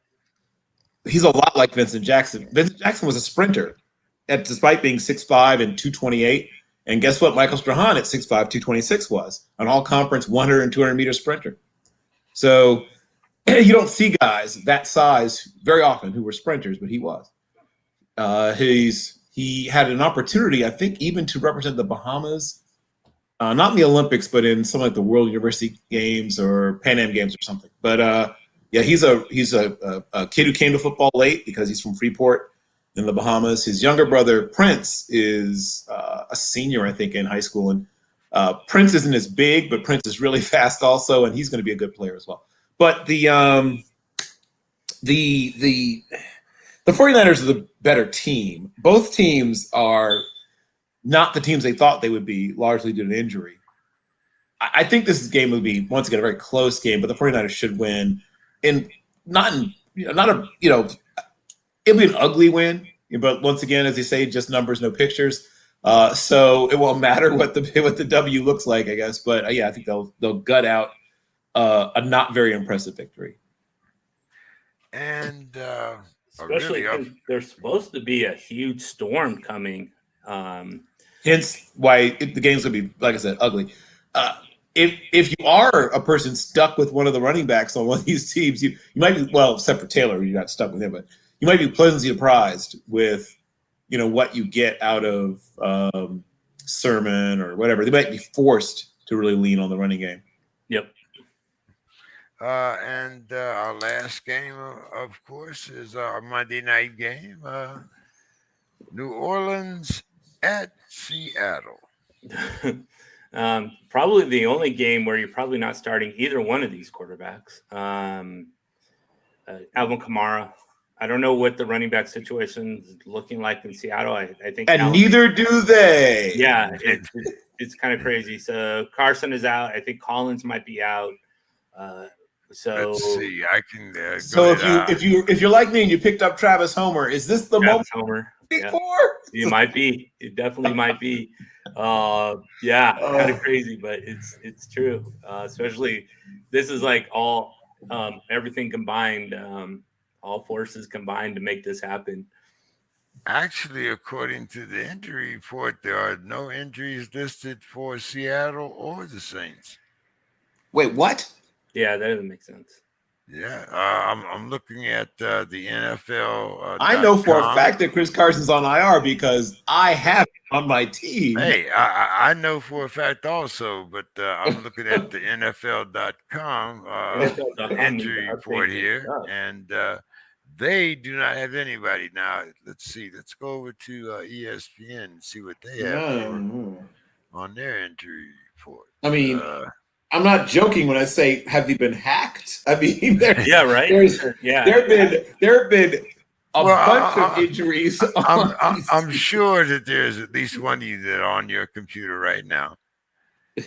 Go to NFL.com, Week 7 injury report for 2021 network, and see what you pull up for. Hey, probably like pull up the same thing that you're looking at. I have Chris Carson also, and I know he's not there, but I know according, like I said, hey, right, he's out, but they're not putting it up there for you. Yeah, it's so a lot of times you cannot really depend upon your leads reports to be up to date. But I think who do we have as a winner here? Who do we play? Who do we sit? Like you said, there's no quarterbacks that we can depend on. Alvin Kamara, we all know. Uh, is it other than the enjoyment of watching this Wait, game? And if you hold on. go ahead. Here's Go what ahead. I'm seeing. I'm seeing Daryl Taylor, neck, questionable, did not practice. I'm seeing On NFL.com now. yes. Yeah. I'm there right now. Same thing. I'm seeing DK Metcalf did not practice. I'm seeing Carlos Dunlop did not practice. DeMarco Jones, full practice. Cedric Abui, full participation in practice. Freddie Swain, full participation in practice. Bobby Wagner, limited practice participant. Dwayne Brown did not practice. Gabe Jackson did not practice. Good God. Damian Lewis, shoulder, questionable, did not practice. These teams are the walking wounded, man. Brandon, participant in practice. Trey Brown, full participant in practice. Alex Collins, groin, did not practice, questionable. Sidney Jones, full participant in practice. I'm seeing every player on the team. Are you looking at the team site or are you looking at just NFL.com injury report? It's it's NFL.com/injuries. Right. Okay. I'm looking at the one. There's an article by let's see, around published October 20th. Okay, this was 2 days ago. So well, don't read the article. Go to the actual injuries report site. Well, this was supposed to be the injury report site, team by team. That's how it was advertised. That's why I kind of went through it. As a matter of fact, that's kind of where I got the list to begin with on our injury report that we started the show with. But all right, guys. So who are we picking here? I haven't heard any picks. So Mike, who do we play? Well, I'm anybody? picking the Saints. I don't know if you asked me or not, but I'm picking the Saints. Okay, so Mike, play him, sit him, winner. So play him. You definitely want to do Kamara. Seattle. Right. I guess whoever's named the running back there might be interesting. Whoever he may be. Yeah, whoever that guy is. Tyler Lockett, maybe. Definitely DK Metcalf. That's it. It's going to be a very ugly, low-scoring game in this one as well. It's going to probably be a very boring. Luckily, Eli and Peyton return for Monday Night Football, so that might make this game a little bit more exciting than probably what it's going to be. Yep. Yeah, such a smart move. It's brilliant. Oh my God. Oh geez, it's so good too. Hopefully they do more next year. I don't know why they only had as many. I know it's limited. I don't know how many games. It's a combination of things. They're only doing games. Let me see. I'm trying to how it was explained. I'm trying to how it was explained, but it has to do with essentially their schedules and availability. And they both have, fairly young children. So they're basically saying, here's when, I can do this, I can do that. But yeah, I'm sure they're hoping to expand because they've seen the numbers, right? Oh yeah, people are watching. Okay, so there'll be some money thrown around, and I think you might see more of them next year. Hey, you grew up without your dad being around. You turned out fine. And next week, gentlemen, the only two teams that are on the bye are the Raiders and the Ravens. Yep. So, you can time to recover next week for. They throw 6 teams on a bye this week and then two next week. Hey, it's the shield. That's all I can say. It works for them, and the fans will be. The fans don't. We'll all be watching football week 8. So that's true.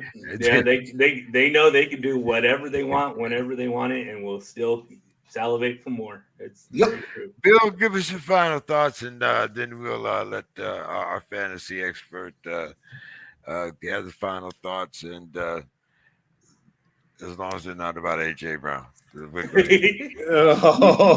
Oh, wow. Sure. So I will begin with something I briefly made mention of.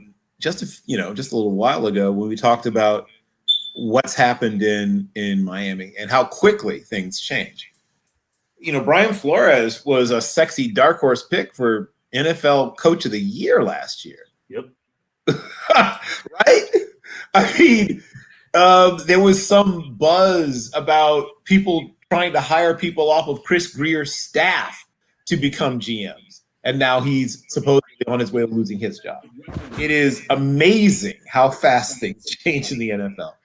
So when people make these pronouncements about such and such is going to be terrible forever, or this team's going to be a dynasty and all sorts of stuff, if you've been watching football for any length of time, you know that those things are right like 3% of the time max.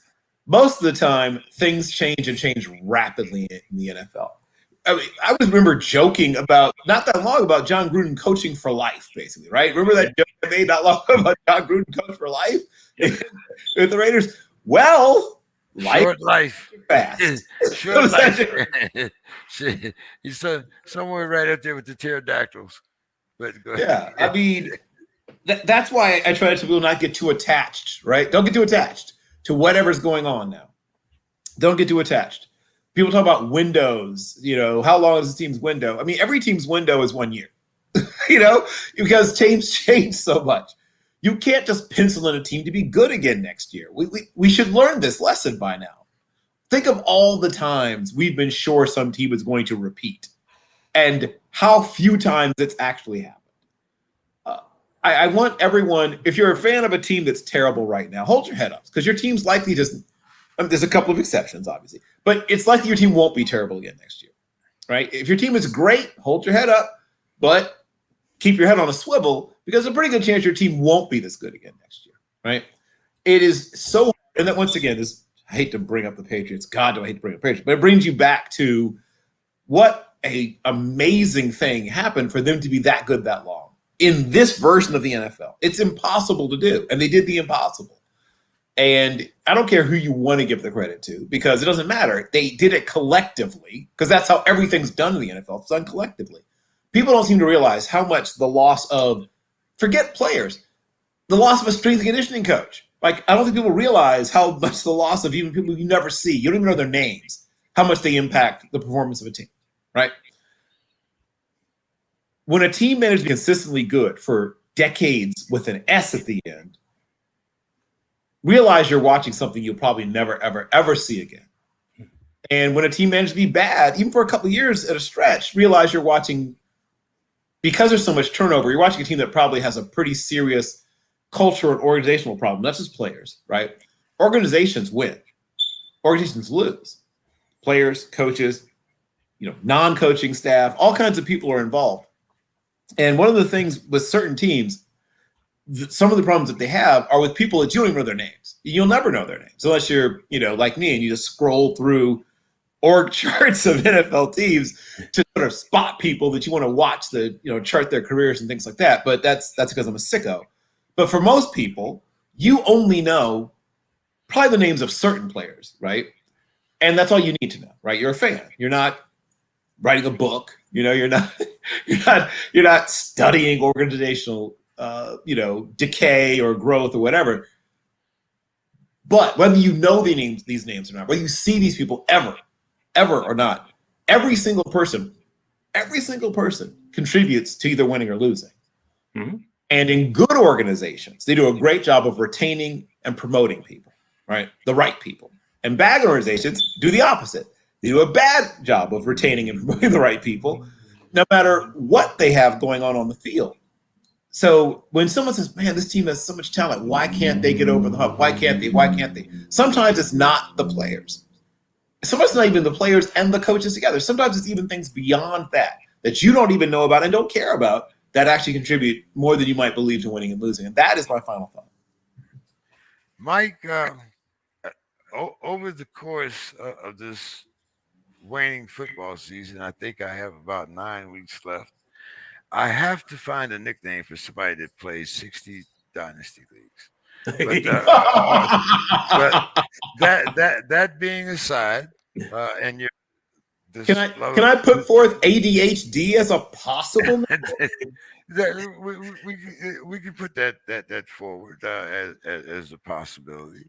But Mike, as I said, other than advice about Mr. AJ Brown, let's have your final thoughts. I think the final thoughts is pretty much decisions, decisions we make, and we have in the NFL alone all these different situations and stories based on decisions that have been made. John Gruden made a decision to make an asshat and a racist out of himself by sending multiple bigotry and racism emails to people who are, as has been said many times, if I'm John Gruden, and thank God I'm not, if I'm John Gruden and I'm going to sit down and I'm going to write a racist or bigoted email to somebody, I got to know that their acceptance of that email and the way I put it in. So the emails that he sent to people were decisions that they made that made them acceptable to those decisions that John Gruden made.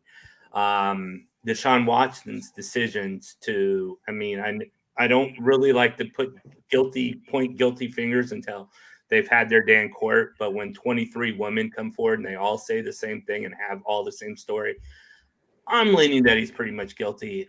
Made the decision to sexually violate people.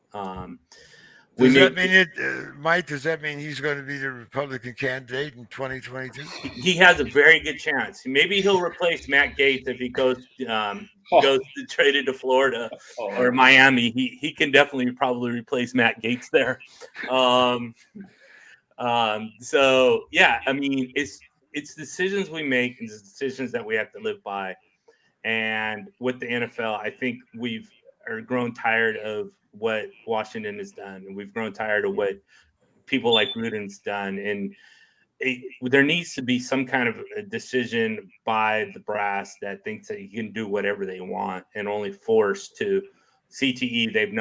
They knew for a while, and their decision was to ignore it until it actually became too big for them to ignore. So hopefully decisions on this situation and others will eventually clean up that slate that the Shield has, where they're all powerful and they can do what they want. And we have a society that wears a police shield that for since this country was established, use that shield to make decisions to berate and batter and kill people without cause. Let's not go to where we have another shield where another problem is involved in our sports. And so I'm hoping that they make the decision to clean it up. Hey, great show, guys. Look forward to talking to you next Saturday. Bill, see you Thursday. Mike, have a great weekend. Talk to you guys next week. Thank you very much. Have a good weekend, everyone.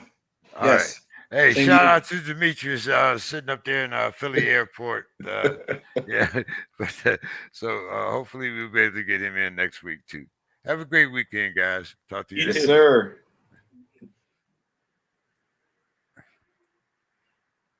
So, Bill, you said you weren't available Monday, right? Yeah, not this Monday, but I think I can do the next